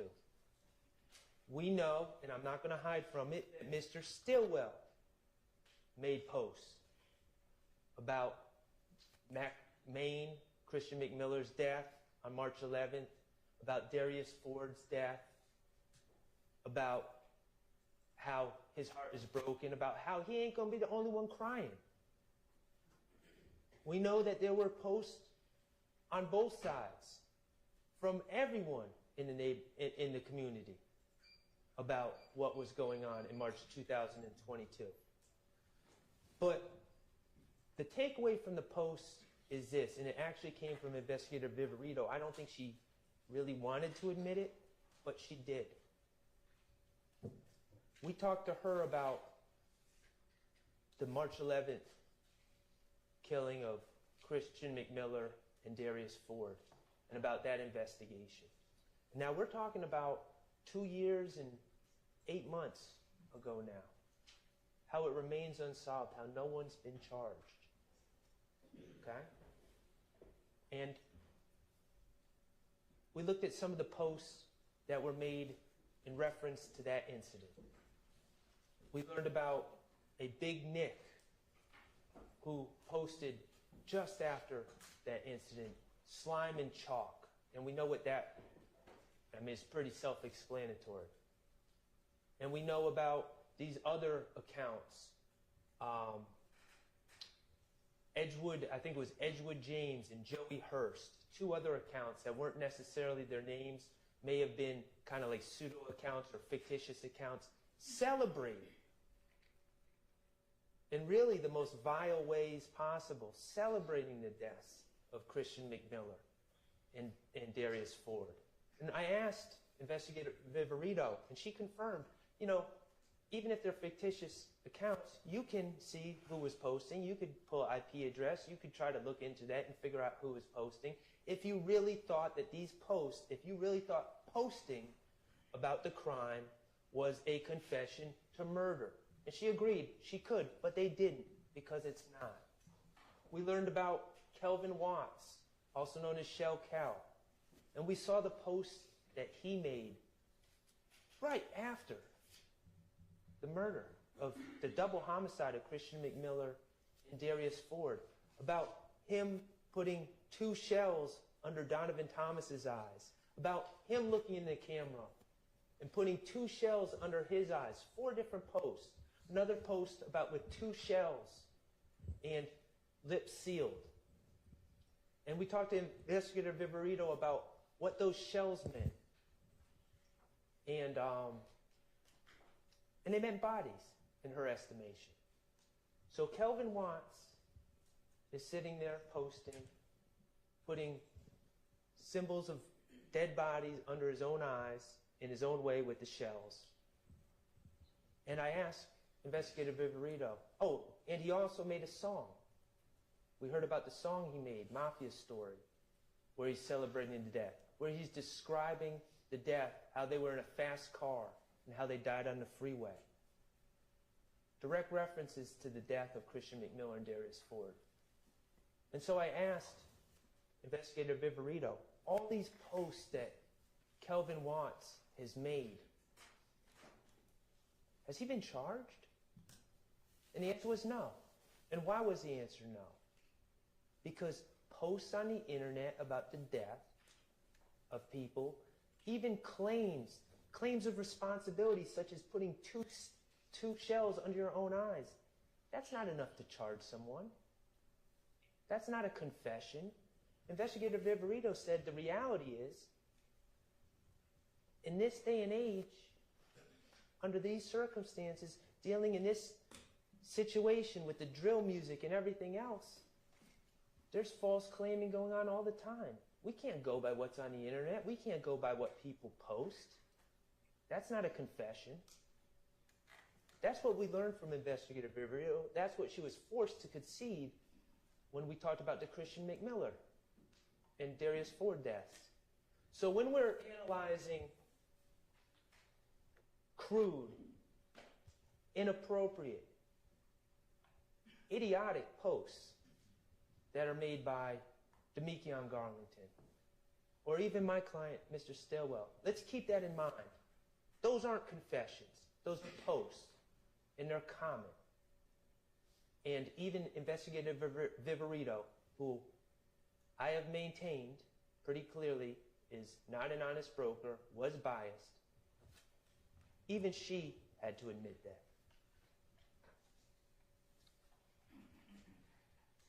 Ballistics is interesting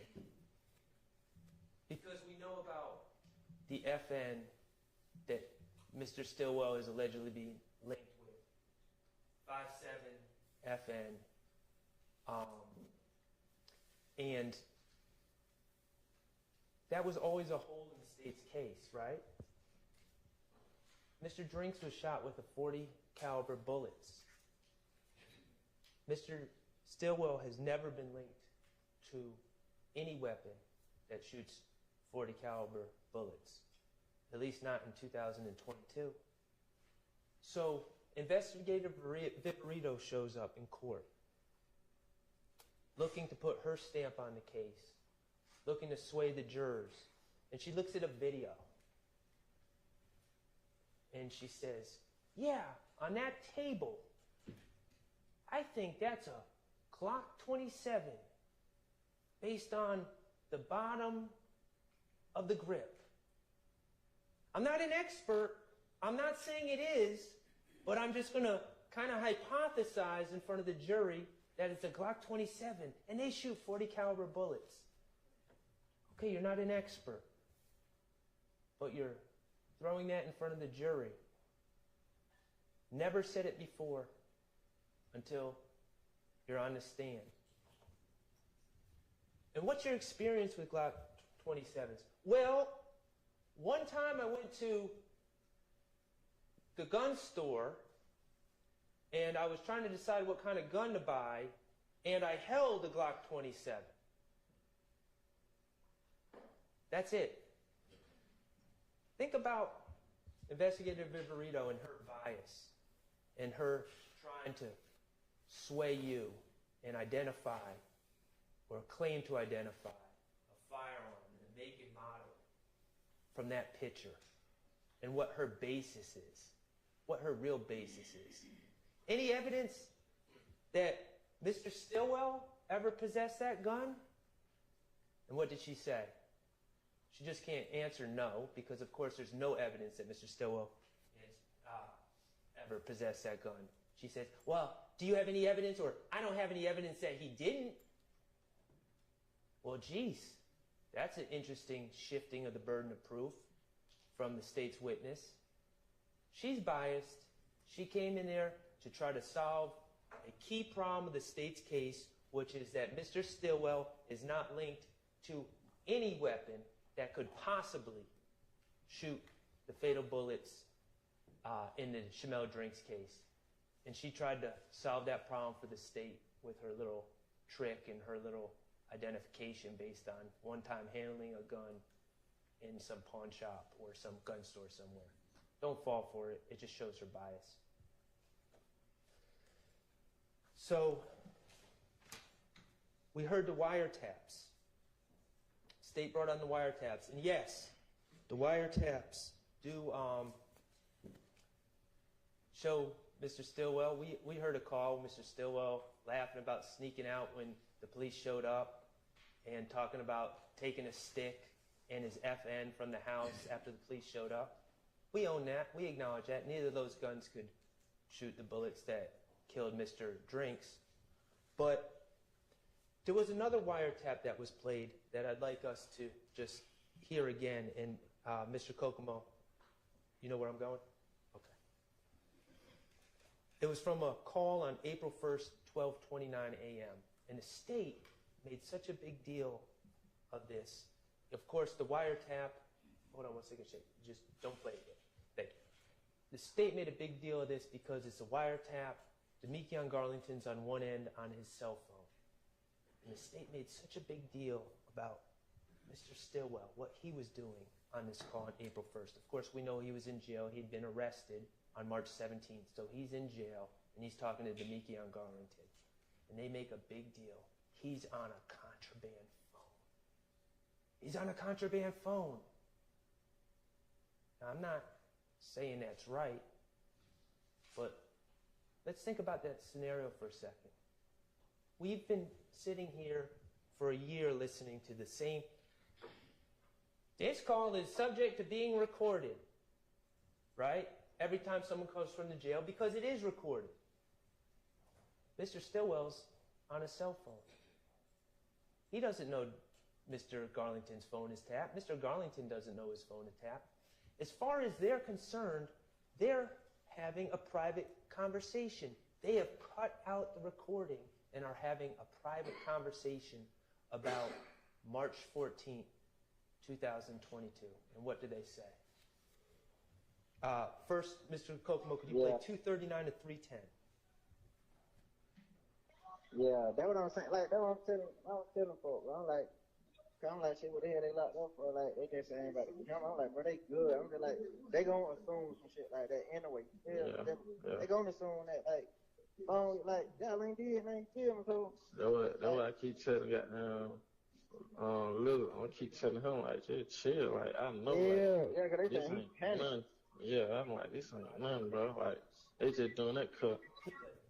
It seems as a goddamn gas station. Like, just chill. You see what I'm saying? Yeah. In this private conversation that they're having, they're not saying, oh, how can we cover this up? Oh, I think they're onto us. Oh, no, I think they got us. They're saying, we didn't do anything. They're just assuming we did stuff because we're at the gas station, which is a fact that we have never denied. They were, in fact, at the gas station. They're having a private conversation, and they're talking about how innocent they are and how the police got it wrong, and Mr. Stillwell is just saying, let's let it work itself out. So let's go to 1210 to 1225, Mr. Kokomo. Thank you.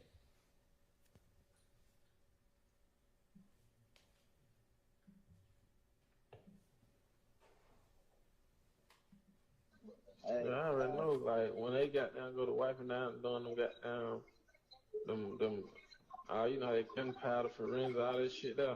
Yeah. You don't come back clean. You see what I'm saying? So I ain't tripping on that. Uh-huh. Yeah. Okay, let's consider that comment. First of all, no one said the car has been cleaned. It's going to come back clean, is what was said. And now, listen to what Mr. Stillwell says. Once they GD going to wipe it down, doing GD, you know, the gunpowder forensic, all that S-H-I-T, the gunpowder forensic, does Mr. Stillwell sound like an expert in gunshot residue there? Does he really sound like someone that's going to say, oh, I have so much inside knowledge on this forensic work that the police do on the inside of cars that we must clean the headliner of all things? No. He sounds like someone who knows that they were in a car on March 14th, 2022, knows that they were at the BP, knows that they left and they drove down Windsor Street, and knows, despite the fact that he's been arrested falsely for killing another gentleman, he knows in his heart that no gun was fired by him inside that car or outside that car. That's how he knows it's going to come back clean. It's not some devious mastermind that's got some inside information on the forensic work. He barely knows what he's talking about. You know that gunpowder forensic? All that S-H-I-T. That's the comment of someone that knows where they were on March 14th and where they were driving and what they did not do. And what they did not do was fire a gun.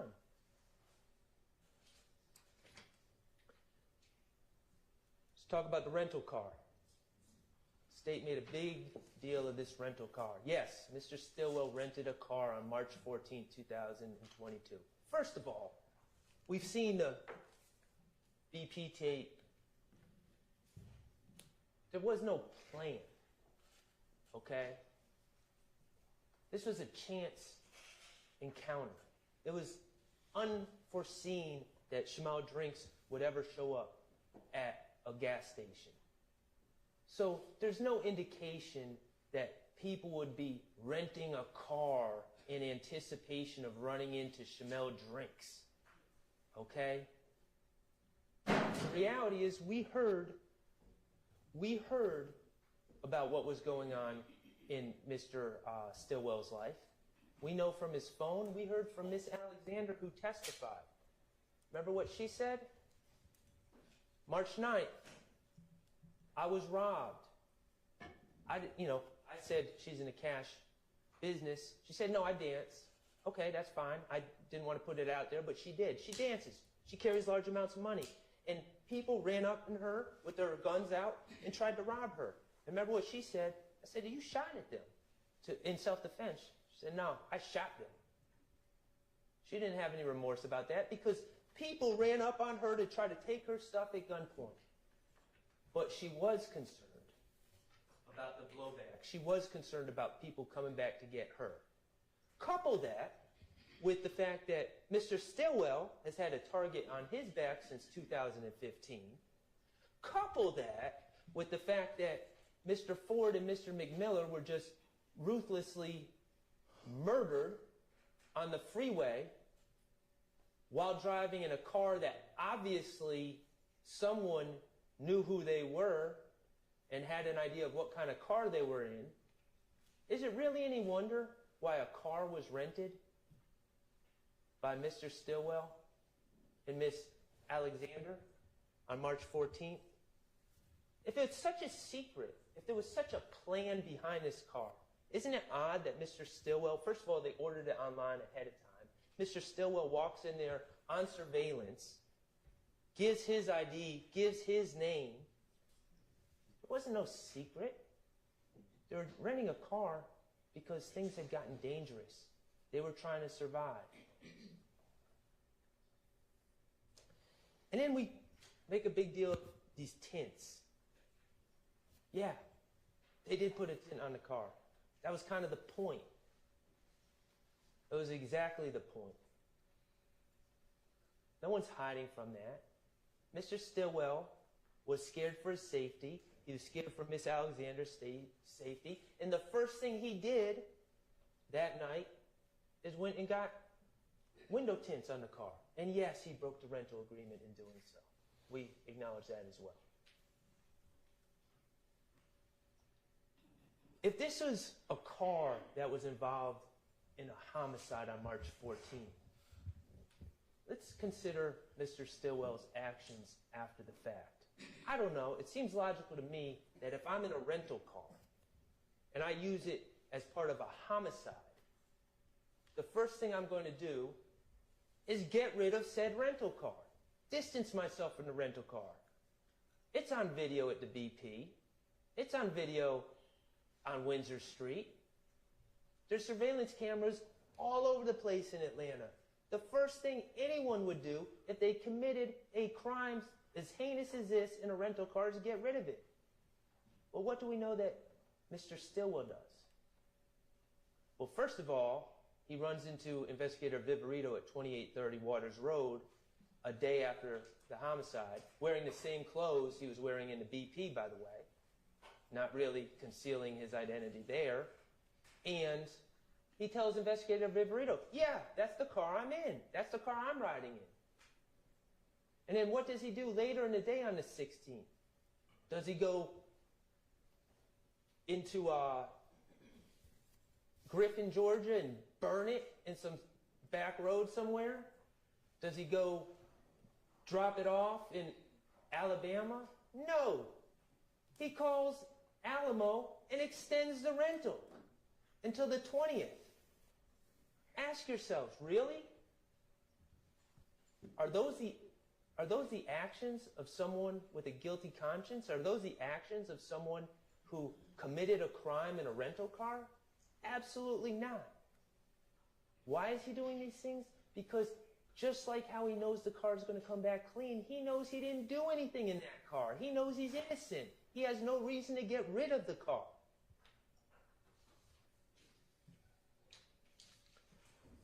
Okay, let's talk about Dr. Melissa Sims Stanley. She was the medical examiner who performed the autopsy on Shamel Drinks. She was very important. We didn't realize how important she was at the time, but she was very important. She testified that there were 2 wounds to Mr. Drinks, one to his arm and one to his neck. We don't know which order they came in, but we know the shot to the neck was the fatal injury.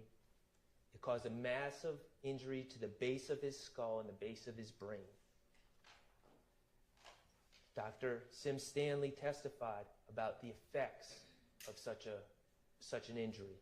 Death would be immediate, and if not immediate, imminent. But, more importantly, conscious control of bodily movements would be immediately lost due to this massive injury to the base of the brain. The ability to move body parts up and down would be immediately lost. That came out in her testimony.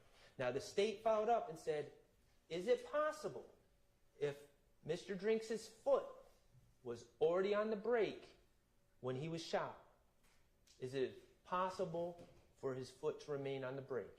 And Dr. Sim Stanley's answer was yes. And of course it is, because staying on the brake does not require any conscious bodily movement. But on cross, I asked a very simple question. Is it possible, after being shot, that shot in the neck, that Mr. Drinks would be able to actively move his foot up and down off the brake? And unequivocally, with no hesitation, Dr. Sim Stanley said, no, that would not be possible.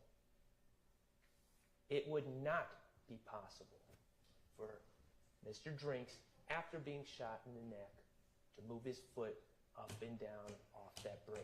We're going to get to why that, I'm certain many of you know why that's important, but we're going to get to why that's important in a minute.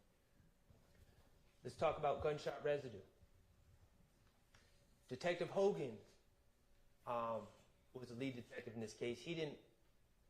We know, much like the video, he took out warrants without ever having watched the video in this case, the FedEx video. He relied on a FedEx employee to describe it to him. We also know that he didn't wait for any gunshot residue results to come back before taking out warrants either, before assuming the guilt of my client, Mr. Stillwell. He, in fact, when he testified, seemed unaware that there was even any gunshot residue tests performed or anything had been collected. But then we talked to Antoinette Green, who was the crime scene tech, who processed the the white Audi. And she processed the red Versa, but she processed the white Audi. And she informed us that it was, in fact, Detective Hogan who requested that she collect the headliner for the purpose of testing for gunshot residue. And I asked crime scene tech Green, did that seem like an appropriate request to you, collecting the headliner to test for gunshot residue within that car? And she said, yes. The location seemed appropriate, the location of the headliner seemed appropriate, and the fabric that the headliner was made of made it a very appropriate piece of the car to collect, to be later tested for gunshot residue. And so she collected it. In fact, she didn't just collect the part over the sunroof, she cut out around that part as well and collected it all and sealed it up just like she does in every other case. She did her job, she collected it, she sealed it, and she sent it to GBI for testing. I asked scientist, Mr. Colvin, who tested for gunshot residue. I said, well, how about you? What is your thoughts? You ever test headliners before? Yeah, all the time. Okay, does that seem an appropriate part of the car to collect, to test for gunshot residue? Absolutely. The fabric is the type of fabric that would tend to hold on to the gunshot residue, to maintain the gunshot residue as opposed to someone's hands or something like that. And also the location is very appropriate. So we heard what Mr. Colvin did. We heard about his process, which is all by the books, all by procedure, how he dabbed that headliner. And he didn't just use one tab, he used two. And he dabbed that headliner again and again and again until one tab lost stickiness, and then he moved to the other tab and continued to dab. And what is he dabbing for? Microscopic particles of gunshot residue that are emitted from a gun when it is fired.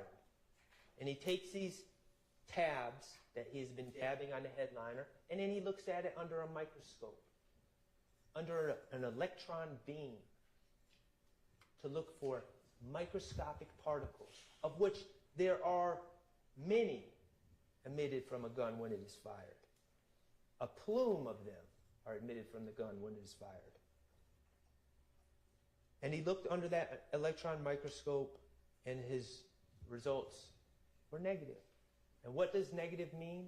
Negative doesn't mean, oh, it's under some threshold, under 5 per cubic foot or anything like that. Negative means 0. 0 particles collected off that headliner that was collected from the white Audi. So, of course, we're going to talk about the video. The video that Investigator Viverito couldn't wait to talk about when she was on the stand, and I wanted to ask her questions about other things. The video that Detective Hogan had not watched at the time that he took out warrants for my client.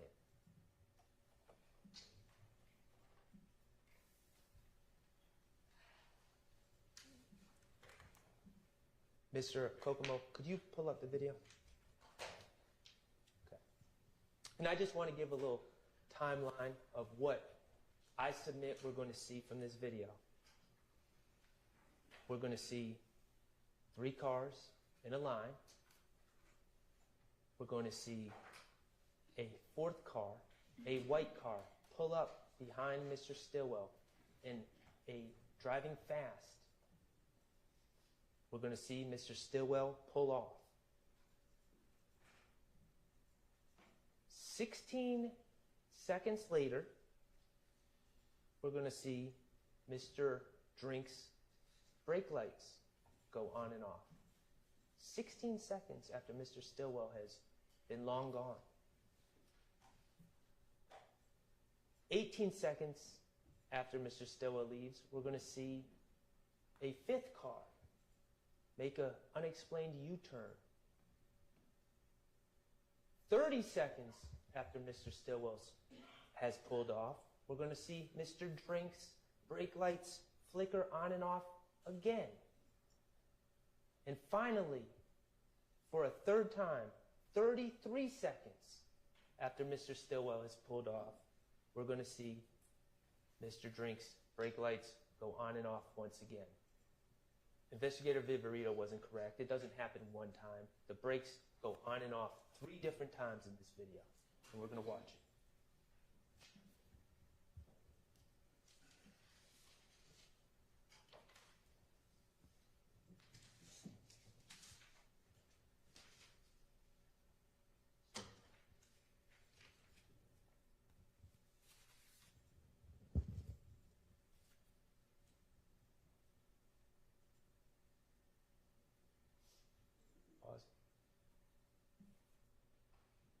Okay, right here, we have 3 cars lined up.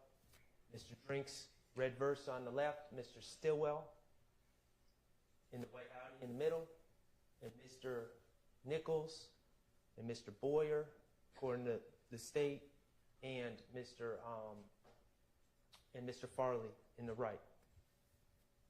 I invite you, when you're deliberating, I invite you right now, when you're deliberating later on, if you need to review this video, you can look as many times as you want. I want you to look to see if you see a muzzle flash at any time when Mr. Stillwell's car is next to Mr. Drink's.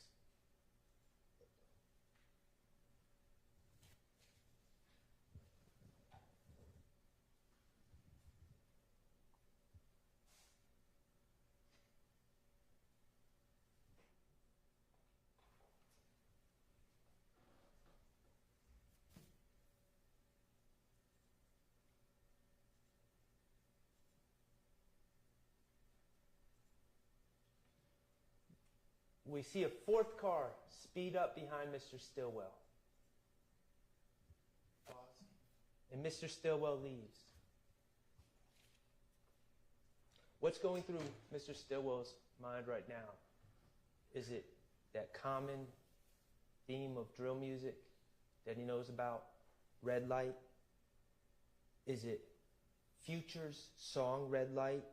Yeah, and this shit real out here, running through the red light, looking through your rear view, and might just sneak up on the car and try to spray you?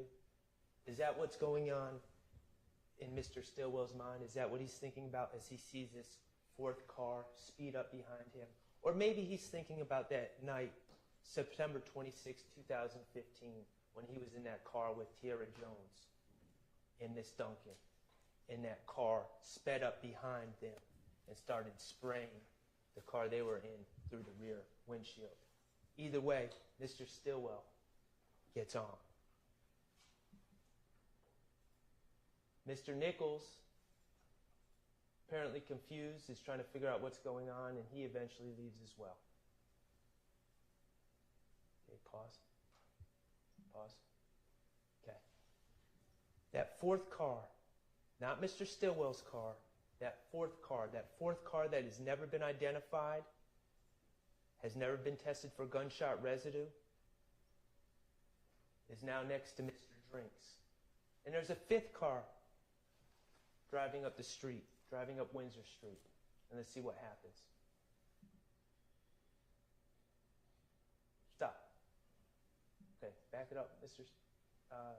Kokomo, a couple of seconds.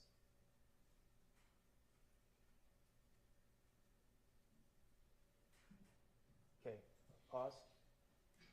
Okay, I want you to look closely. Right here, we're going to see the fifth car make a sudden U-turn. Is there someone in the street? Is there someone waiting at that car to make that U-turn? Is there an obstruction? Is there anything going on that would explain why that car makes that U-turn at that exact time? No, there's not. There's one explanation. Hold on, Mr. Kokomo. There's one explanation and one explanation only. That car hears a gunshot. And while that car makes a U-turn, I want you to look at Mr. Drinks' brake lights. They flicker on and off. That means he's not dead. He has not been shot in the neck yet. That's science. That's from Dr. Sim Stanley herself. What could be happening, I submit to you, because we don't know the order of the wounds, what could be happening, what makes the most sense, is that at this exact moment, that car that's next to Mr. Drinks fires a shot into the car. And remember, there's 2 wounds to Mr. Drinks, but there's really 3 shots, because one projectile ends up going into his arm, and it's on the seat, and is collected by Miss Green, CST Green. Another projectile ends up, sadly, in his body, and is collected by the ME. A third projectile goes through Mr. Drinks' car, because we see the exit wound, where the bullet exited Mr. Drinks' driver's side front door. So there's at least 3 shots that are fired into Mr. Drinks' car. I submit to you, at this exact moment, first shot is being fired, that car hears it, is making a U-turn, and Mr. Drinks is trying to react, perhaps moving around, going up and down off the brake, trying to figure out what's going on, perhaps trying to find the firearm that he has in his car, trying to figure out what's going on, as he's certainly not anticipating or expecting to be shot at that exact moment.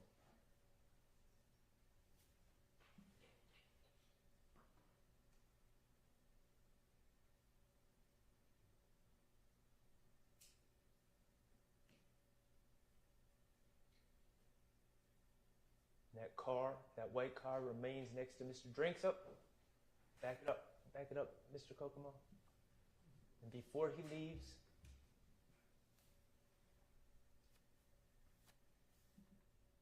we see a slight flicker of the brake light right there. And then if we play it again, and no more flickers.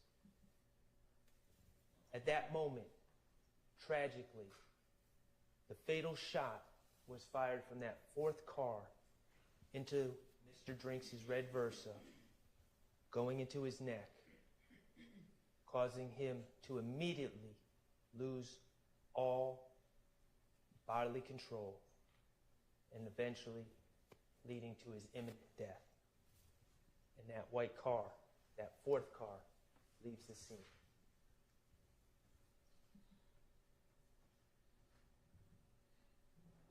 That last brake light flicker was 34 seconds after Mr. Stillwell had already left.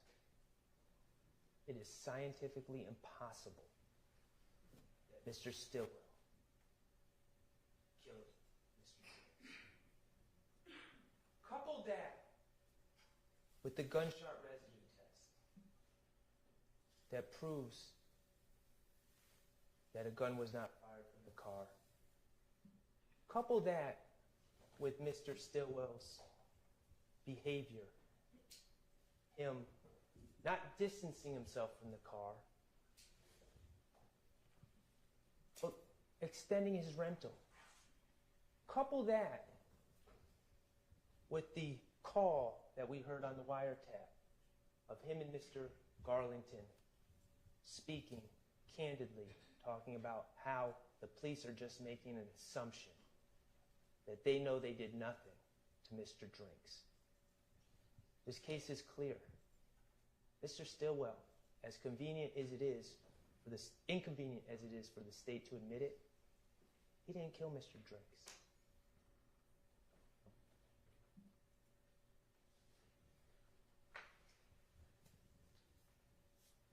Ladies and gentlemen, I'm about to conclude. For nearly a decade, the prosecution, the police, the gang investigators, they have focused on this group of people. Jeffrey Williams, Shannon Stillwell, and many others. They're young men that grew up in hard times and had dreams of their own. They saw something different in Mr. Williams, a confidence, an ability to turn negative to positive, like so many hip-hop artists before him. They were attracted to Mr. Williams. They identified with him, but they also saw opportunity to chase their own dreams, to get in the studio, to make connections, to hopefully make it big. And it worked out for some of them. Wooney Lee is now a signed artist. He's not alone.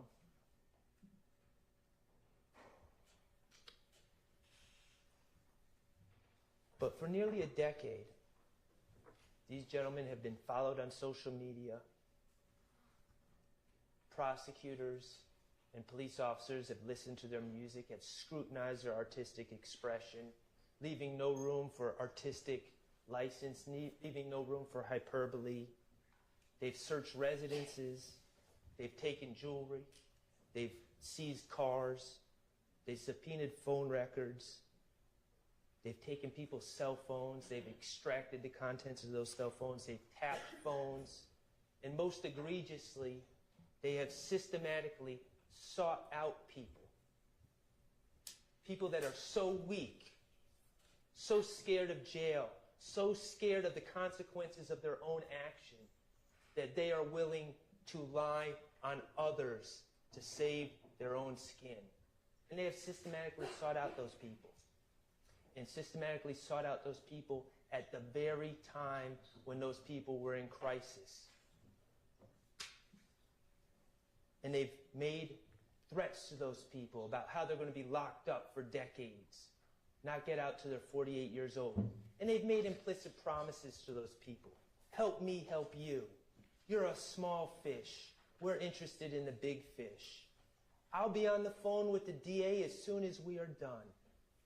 This ain't 68 plus 1. I'm not going to do you, and you owe me one. It don't work like that. You have to give information. You're an armed career criminal. You're going away for 25 years, no parole. It's all up to you.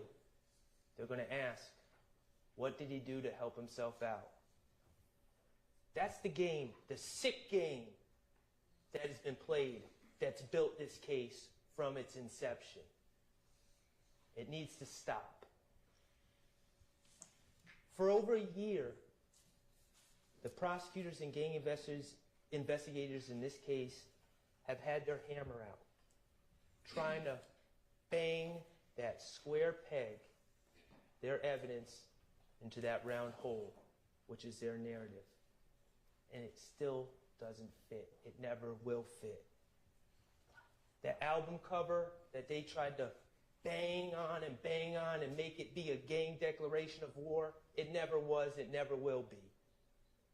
That video of Antonio Sledge that they claim is an overt act, that they wouldn't, where Antonio Sledge is threatening another man because they're both having sex with the same lady, and he's upset and he's in his emotions. Remember that? And how they wouldn't let Antonio Sledge enter a guilty plea. They wouldn't let him go home to his sick mother, go home to his kids, until he signed the plea deal that said that somehow that this is gang-related. Just banging, trying to make it fit. Of course it wasn't gang-related. They were both having relations with the same girl. It was over a girl. It had nothing to do with gangs. But they tried to make it fit. 24M on an end's head. They say it's putting money on someone's head, ordering an assassination, and they bang and try to make it fit. Of course, it had nothing to do with that. We all know what that was about. And that gang investigators do it too. No rules, no initiation, no jumping in, nothing that is synonymous with gangs as we know it, letting whomever wants to be part of the group in on their own terms, out on their own terms. Worldwide, people identifying with YSL, and they bang and try to make it something it's not, and label it a hybrid gang. Think about the FedEx video. How many different versions did we hear? How many different hypotheticals from the state? Oh, no muzzle flash, must have been shot inside the car. Oh, well, no GSR, must be shot from outside the car. Oh, well, the windows were just tinted, can't roll down the window, must have opened the door. Oh, no GSR, must have been cleaned. Oh, no evidence of it being cleaned, must have been vacuumed. Oh, or maybe scientist Colvin with the GBI, maybe he tested it incorrectly. Maybe he only dabbed on certain parts that didn't have GSR, as if GSR all accumulates in one little spot, as if it's not a plume, as if it's not all over an object where it's shot. These are all their theories that they try to use. Oh, the GSR must have fallen off in the bag, the sealed bag, this bag that was sealed and protected from the elements, just like every other piece of evidence they use in prosecutions of other cases. Just throwing stuff out there. Just continuing trying to bang. Just make it fit. Make it look good. It's never going to fit because it's not the truth. They don't have an explanation of why that car did a U-turn. There's only one logical explanation. They don't have an explanation for that negative GSR test. They don't have an explanation of why their own witness, a doctor, the ME, said that upon that shot, all bodily control would be lost, and we see the brake light go on and off 3 times after Shannon Stillwell's gone. They don't have explanations, but they just want to bang, and try so hard to make it fit. I've had enough of the hammering. I've had enough of the square peg. I've had enough of their narrative and their theory. It's been a year. It's time to put the hammer down. Let's follow the evidence and not the state's narrative. If we follow the real evidence in this case, not what they're trying to sell you, you will come to the conclusion that the state has not proven count 1, conspiracy to violate the RICO Act beyond a reasonable doubt, and you will return the only just verdict in that case and find Mr. Stillwell not guilty. If we follow the evidence and not the narrative about count 2, Donovan Thomas, you will find that the testimony, the uncorroborated testimony of admitted liar Kenneth Copeland and admitted liar Quindarius Zachary is woefully insufficient. That there's reasonable doubt all over the place, and you will find Mr. Stillwell not guilty of count 2. And if we follow the evidence, you will find that not only has the state not proven that that Shannon Stillwell shot Shamel Drinks, not only have they not proven that beyond a reasonable doubt, but it's crystal clear that Mr. Stillwell did not commit that crime. And the only just verdict for counts 49 through 54 will be not guilty. Ladies and gentlemen, I appreciate your time and attention.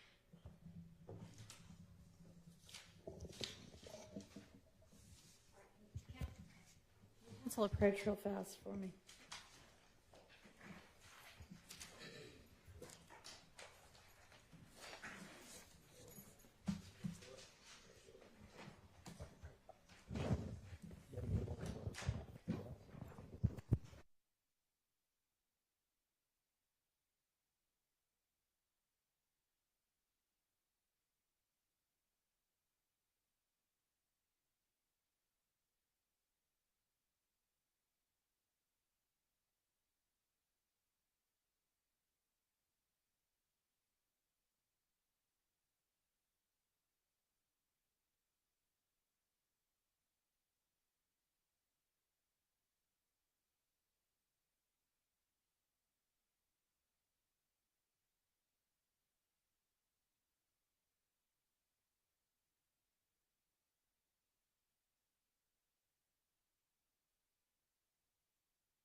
I'm trying to figure out timing. I know y'all were told that this might be a late day, and it's going to be a late day. We're going to hear from Mr. Weinstein. We'll have a quick break, and then we'll hear the state's close, and then we'll be done for the day. We'll come back tomorrow and get the instructions. All right. Go ahead, Mr. Weinstein.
Good afternoon. I'm Doug Weinstein, as y'all know, and I have the pleasure of representing Diamante Kendrick, along with my co-counsel, Katie Hingerty, who's sitting back there right now. Mr. J. Apt also represents Mr. Kendrick, but he can't be here right now. And good afternoon, Your Honor, and good afternoon, Counsel. I am thrilled to finally be able to speak directly to you all. We've seen each other in the hallways, we've seen each other in the break room, and here in court, but I haven't been able to address you directly. The first thing I have to say is thank you. Thank you for your time over the last year. Thank you for your attention. It is sincerely appreciated. And I am going to do something that you have not seen much of. I am going to try to move at a brisk and deliberate pace and not take up any more of your time than I need to, because I think we have already taxed that enough at this point. I know that your time is valuable. I know you want to be able to spend the holidays with your family. I would also like Mr. Kendrick to be able to spend the holidays with his family without the weight of this trial hanging over him. So let's get a move on. You have heard a bit about Diamante Kendrick over the course of this trial, so I want to just talk about him for a few minutes. As you heard, Diamante, first of all, he originates from Miami. He came from Miami, he moved here, but he was a football star at Grady, and he had a scholarship to UGA to play football. That's a path out that a lot of people take. That is a path up. For a lot of folks in Diamante's situation, the path out is football, either as a career or as a scholarship opportunity to get a college education, to make a better life for yourself. And then another alternative is often music. And while he had that chance to go to UGA, it got derailed. And it got derailed through something that was at no point Mr. Kendrick's responsibility, but it got derailed. So he had to look for something else. And what did he look for? He looked for music. He turned to music because he didn't want to live in that life anymore. He wanted to move beyond it. But yeah, he made some mistakes back then. He made some mistakes back in 2015. And he has paid his price for that. He has paid his dues that he owed society for that. And since that time, he has done nothing but turn to his art, turn to his music, writing lyric after lyric after lyric, laying down tracks. But instead of allowing him to move on with his life, he has become sucked up in this targeting of Jeffrey Williams and has become collateral damage. And these attacks and use of his lyrics against him, the use of the lyrics against Jeffrey Williams, is frankly shameful. It's an attack on the First Amendment. And there's been so many rights, so many notions that I think we hold dear as a nation that the state has simply swept away. So why has the state taken a year of your life away from the work that you enjoy, the family that you love, your travel, your vacations, your children, grandchildren, parents? Why have they done that? What has been the point? The state told you in their opening that there was a point. And the point was that Jeffrey Williams was the head of a wolf pack. That is what they told you. But I don't think anyone sitting in here has seen that. You'll make that decision, not me. But I don't think anyone has seen that. What have they proven about Jeffrey Williams? They have proven that he was a man that through incredible hard work, dedication, and talent came up out of Cleveland Avenue. And instead of forgetting everyone back there, instead of leaving them behind, he tried to reach out to those people that were friends of his that he came up with and say, you don't have to live this life. You can come with me. You can get into music. You can hone your craft. I can take you on the road with me. I can take you out of this. And some people took advantage of that and pulled themselves out, took advantage of Jeffrey's help. Some people tried to do that and failed, and Jeffrey Williams sent them back home. They didn't succeed. And Mr. Kendrick took a hold of that. And Mr. Kendrick took advantage of that opportunity that Jeffrey helped him. But instead, law enforcement put a target on Jeffrey Williams' back. Because God forbid anybody pull themselves out of that. Because what does society want to do? Drag them back again. Never let them leave their past behind. God forbid someone leave that behind and pull themselves up from their bootstraps. That's what we tell ourselves as a country. If you work hard enough, you can pull yourself out. Let's see what you guys say. So I would argue that we have not wasted your time here for a year. I'm going to argue that the state hasn't wasted your time, that this court hasn't wasted your time, and that we can salvage something out of this year that we have taken from you. And that is to send a message. And you're going to send a message by going in the back, looking at the evidence that's presented to you, and I think any review of that evidence would have you come back with findings of not guilty on all the charges against Mr. Kendrick. Diamante Kendrick is one of Jeffrey Williams' best friends. And as I said, he's a casualty of law enforcement's war on Jeffrey Williams.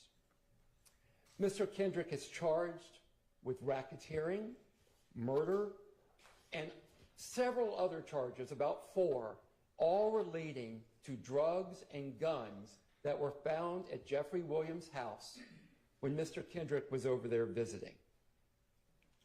What evidence, what testimony, what witnesses, what physical evidence has the state shown you that Mr. Kendrick committed these crimes? I would say almost nothing that you've seen in this courtroom. Sure, they've played some videotapes, but what have you seen from this witness stand? Nothing. When this case began, we stood up here in opening and we told you the state would not be able to present evidence against Mr. Kendrick. We told you they're not going to be able to show you guns tied to him, that there would not be ballistics tied to Mr. Kendrick. There wouldn't be fingerprints tied to Mr. Kendrick. There would not be witnesses putting Mr. Kendrick at the scenes of these crimes. There wouldn't be any video of Mr. Kendrick involved in the tragic murder of Donovan Thomas. We told you that this case was a Krispy Kreme donut hole. I think the phrase I might prefer is a nothing burger. But that's what we told you. That's what we promised you. And that is a bold promise for a defense attorney to make. And it's one you'll rarely hear. But we made you that promise. And we also told you what would happen, that the state was going to parade hundreds of witnesses through here to throw everything they could against the wall to see what would stick. And frankly, I would submit that nothing has stuck, that we have kept our promises to you. What did the state promise you? Again, a wolf pack with a ruthless wolf pack leader. It's late in the day. With a ruthless wolf pack leader that is here. And instead, you saw that man that wouldn't leave his friends behind. As the state has told you, as Mr. Sharp told you, the state has to prove these charges beyond a reasonable doubt. And they have to prove every element of these charges beyond a reasonable doubt. So let's just talk about reasonable doubt for a moment.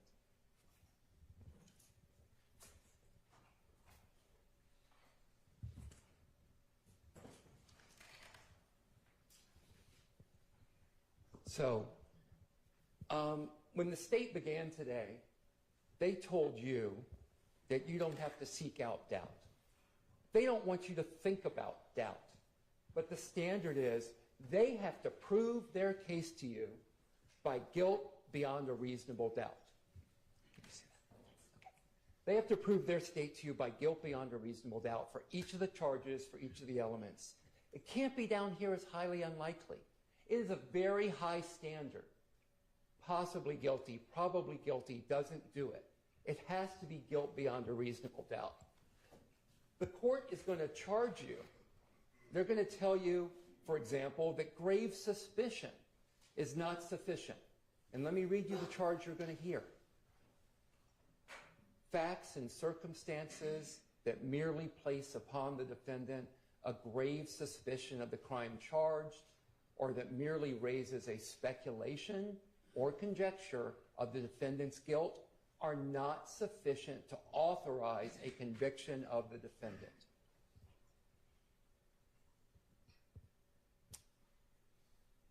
Mr. Short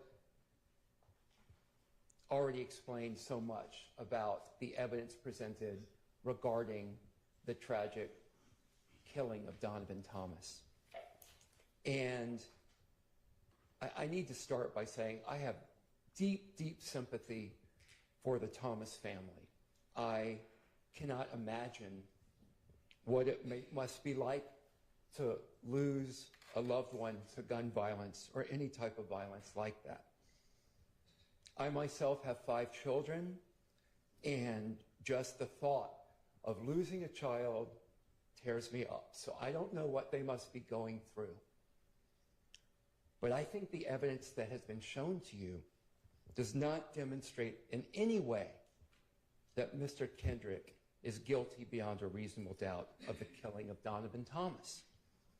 And as Mr. Short so ably demonstrated to you, I think that there are others whose perhaps guilt or responsibility for Donovan Thomas's death has been demonstrated far more than my client's alleged responsibility.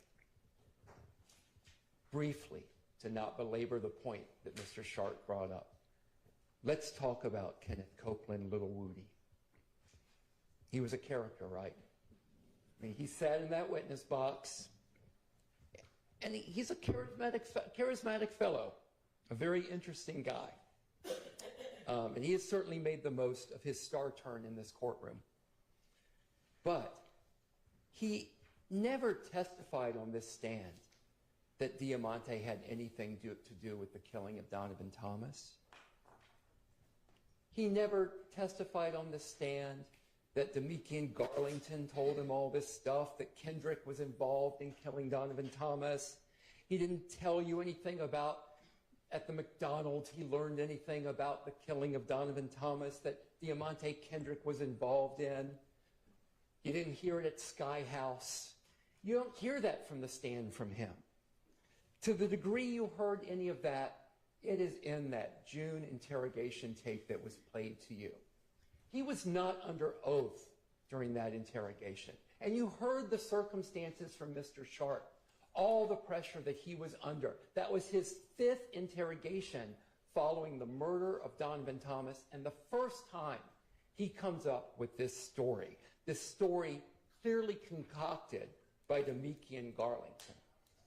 How'd you like the testimony of Demikian Garlington? Oh, you didn't hear any testimony from Demikian Garlington. Everything Garlington allegedly said, you heard through other people. And again, why did he lie to police? To use Mr. Sharp's phrase, because I always steal from the best. He didn't want to wear the blue jumpsuit. He didn't want to go to Rice Street. He didn't want to be in the Fulton County Jail. He didn't want to face years of prison. He finessed the police. He finessed the police. He is a master liar. He is an admitted master liar. And he has methodologies he uses to lie and try to make it convincing. And he explained all of that to you. Again, why doesn't he want to go to Rice Street? Well, he told you what jail was like. On my cross, he explained what jail was like. When he most recently spent time in jail, he had a broken toilet full of feces.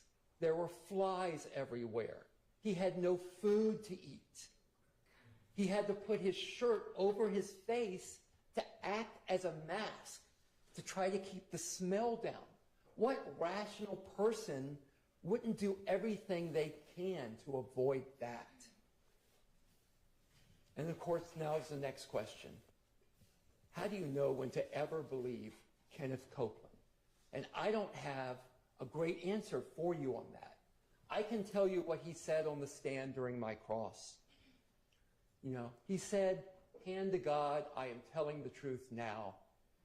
I have God in my heart. I have God in my head. Now, the state would have you believe about Mr. Copeland and Mr. Zachary, who I'll address next, that they got on the stand and they lied here. And they lied here, I'm sure they're going to say, because they're afraid of the defendants. And that is why they lie. But I'm going to argue to you that actually they got on the stand here and they told the truth. And they did it really almost in an act of bravery, because when they get on the stand, the people they're afraid of is the state. They're afraid of the state. The state is the one that has the power to prosecute them. The state is the one that has the power to put them in prison. The state is the one that has the power to put Mr. Copeland in that jail cell with the non-working toilets and the feces and everything else that he is trying to avoid. But despite being afraid of the state, Mr. Copeland gets up here and tells you the truth. Quindarius Zachary, again, he lies to police. He lies to police repeatedly. And when I confronted him with those lies, why did you lie?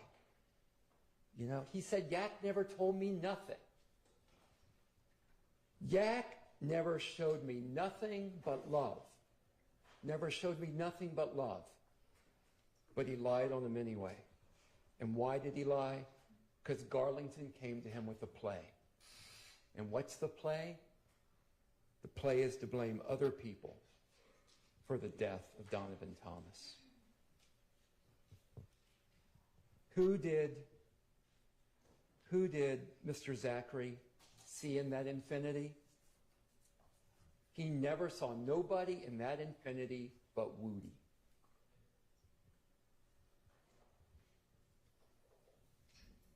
The Texaco. Oh my gosh, there's the smoking gun. There's the smoking gun that shows that my client murdered Donovan Thomas. He's on video at a Texaco station a block away before the murder. Heaven forbid. He pulls up in that Texaco in a Pontiac. He leaves the Pontiac. He goes, you've seen this video 1,000 times. Well, maybe not that many, but it must feel like it. He leaves the Pontiac to go into the Texaco. And he buys some junk food in the Texaco, goes back into the Pontiac. He sits in the Pontiac. He talks to another car that pulls up. He gets back in the Pontiac, and he leaves in the Pontiac. Go in the back. Watch the video 1,001st time. You're never going to see him get in an Infiniti. You're never going to see it. How does he get in the Infiniti? Was there a witness that got up here and put him in the Infiniti? No. Do they have video from the surrounding area that shows him transferring into the Infiniti? No. I mean, presumably, he teleports into the Infiniti. I have no idea what their theory is going to be when they argue to you, but I'm going to be fascinated to hear it, because there's been no testimony about him in an Infiniti. How do we know it's an Infiniti in a drive-by? Well, the state is pretty sure it's an Infiniti. The state put on, this is one of my favorite experts of all of the state's experts, they put on an Infiniti identification expert who has worked with, Infiniti for years. And he can tell in any kind of grainy video that that car is an Infiniti. That's an amazing expert, but I'll take his testimony. That's fine. I think he's right. I think it's an Infiniti. And Mr. Kendrick is not in an Infinity. And it's pretty hard to do a drive-by shooting if you are not in the car that did the drive-by. It is absurd. So again, there's no eyewitness testimony of Mr. Kendrick involved in the shooting. No weapons tying Mr. Kendrick to it. No ballistics. No fingerprints. No gunpowder residue. No DNA. Nothing. Nothing that you would expect to see. Now, the state has told you, well, you can look at circumstantial evidence. This is true. You can. And the state put up a dollar bill with some puzzle pieces missing. So, well, you can kind of infer that that's a dollar bill. And that's true. But don't go try to spin that dollar bill anywhere, because that dollar bill will not spend. And this evidence is not sufficient to convict beyond a reasonable doubt. Where's the cell phone data? Oh my gosh, you poor folks. You had to spend days listening to experts come in here and talk to you about cell phone location data. Where was Mr. Kendrick's cell phone location data putting him there? They didn't show you any. Who killed Donovan Thomas? I don't know who killed Donovan Thomas. But I think Mr. Shart's theory has some merit. Let's turn to the allegations that YSL is a gang. The state had to bring in 5 different gang experts. You guys had to sit through 5 different gang experts to try to convince you that YSL is a gang. Now, they gave you the definition of a traditional gang, and these gang experts, who, as Mr. Sharp pointed out, all sit there and train each other in this insular little unit, but they told you, yeah, they're not a traditional gang. They don't meet the definition of a traditional gang. But lo and behold, we have another category of gang. It's a hybrid gang. Ooh, a hybrid gang. This is fascinating. Let's talk about hybrid gangs. What's a hybrid gang? Oh, a hybrid gang is whatever we say it is at any given point in time to fit our narrative. That's what a hybrid gang is. I use the term nose of wax. They can twist it any way they want to fit the group of people they want and say they're a hybrid gang. It's a catch-all. It's a catch-all used to throw all kinds of people together and say, well, you don't meet the definition of a gang, but because we are gang experts that train each other, we have decided you are a hybrid gang.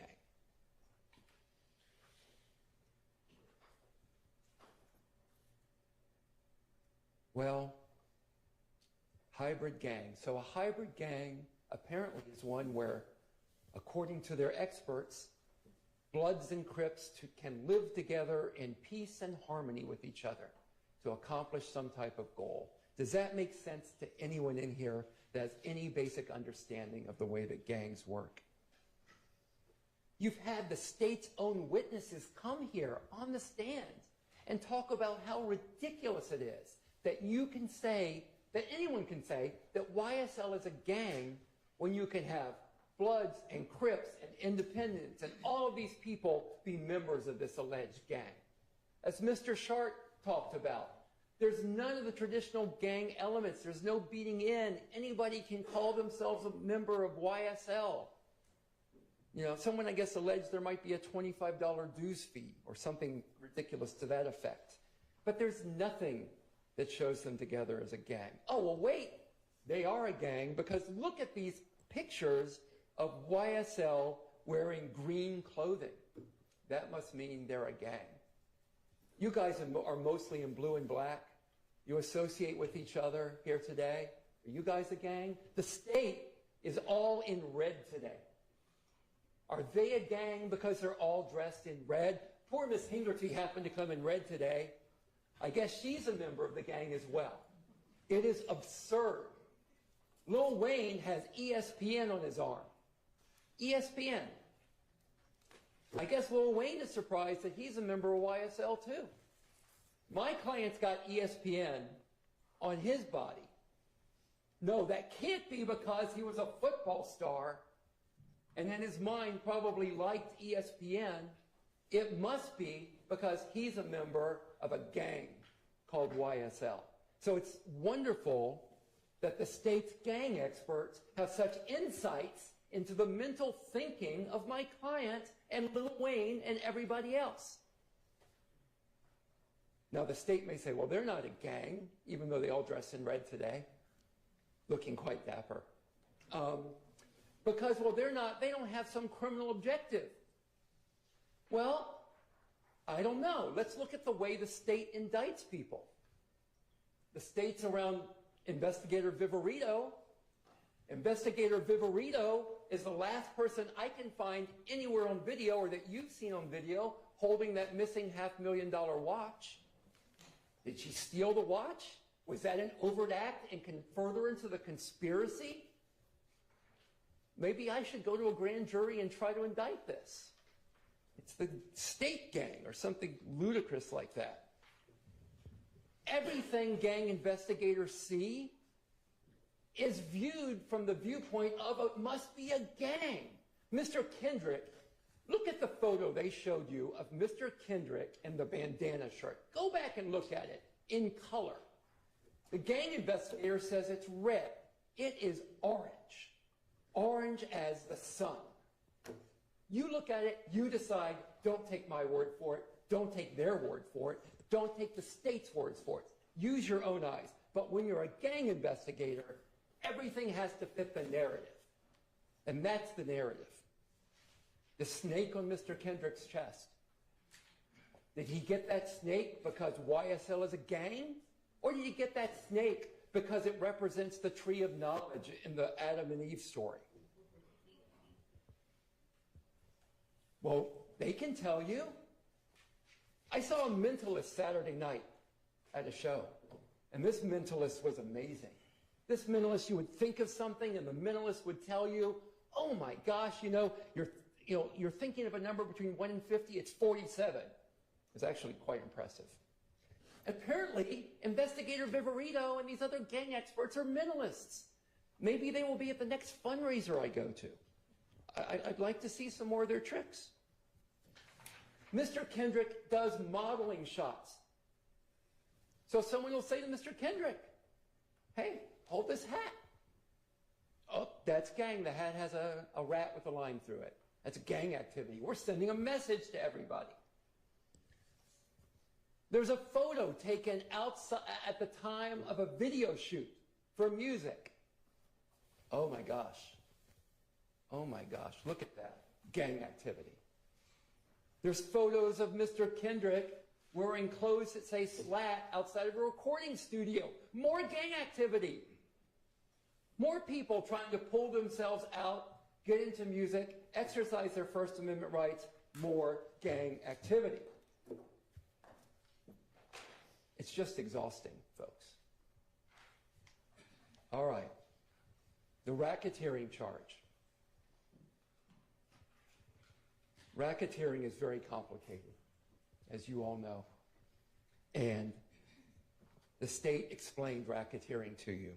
So I'm not going to go into all of the details of what it takes for you guys to find racketeering. Although I do want to repeat, you have to find each of those elements beyond a reasonable doubt, and you're not going to be able to do that with Mr. Kendrick. So I only want to focus on a few parts. Just bear with me. It's late in the day. Late in the day. Just give me a little more time. A few parts of the racketeering charge. First of all, the state has not shown a conspiracy beyond a reasonable doubt. What is a conspiracy? It is an understanding to accomplish or pursue a common criminal objective. Criminal. There's been no common criminal objective shown. What has been shown to you, and what was shown to you even earlier today? A series of independent, disparate acts over and over again. All kinds of different people committing criminal acts. I'm not going to argue to you that criminal acts were not committed, but they have not shown any relationship between these acts. They have not shown you anything that's shown it was done for a common criminal objective. That was not demonstrated. Again, as Mr. Shark said, when Mr. Stevens was here, Tick, and Mr. Stevens was talking about selling pot, he did that for his own benefit. He's not paying up the ladder. And by the way, there is no ladder. Investigator Viverito told you because this is a hybrid gang, there's no structure to it.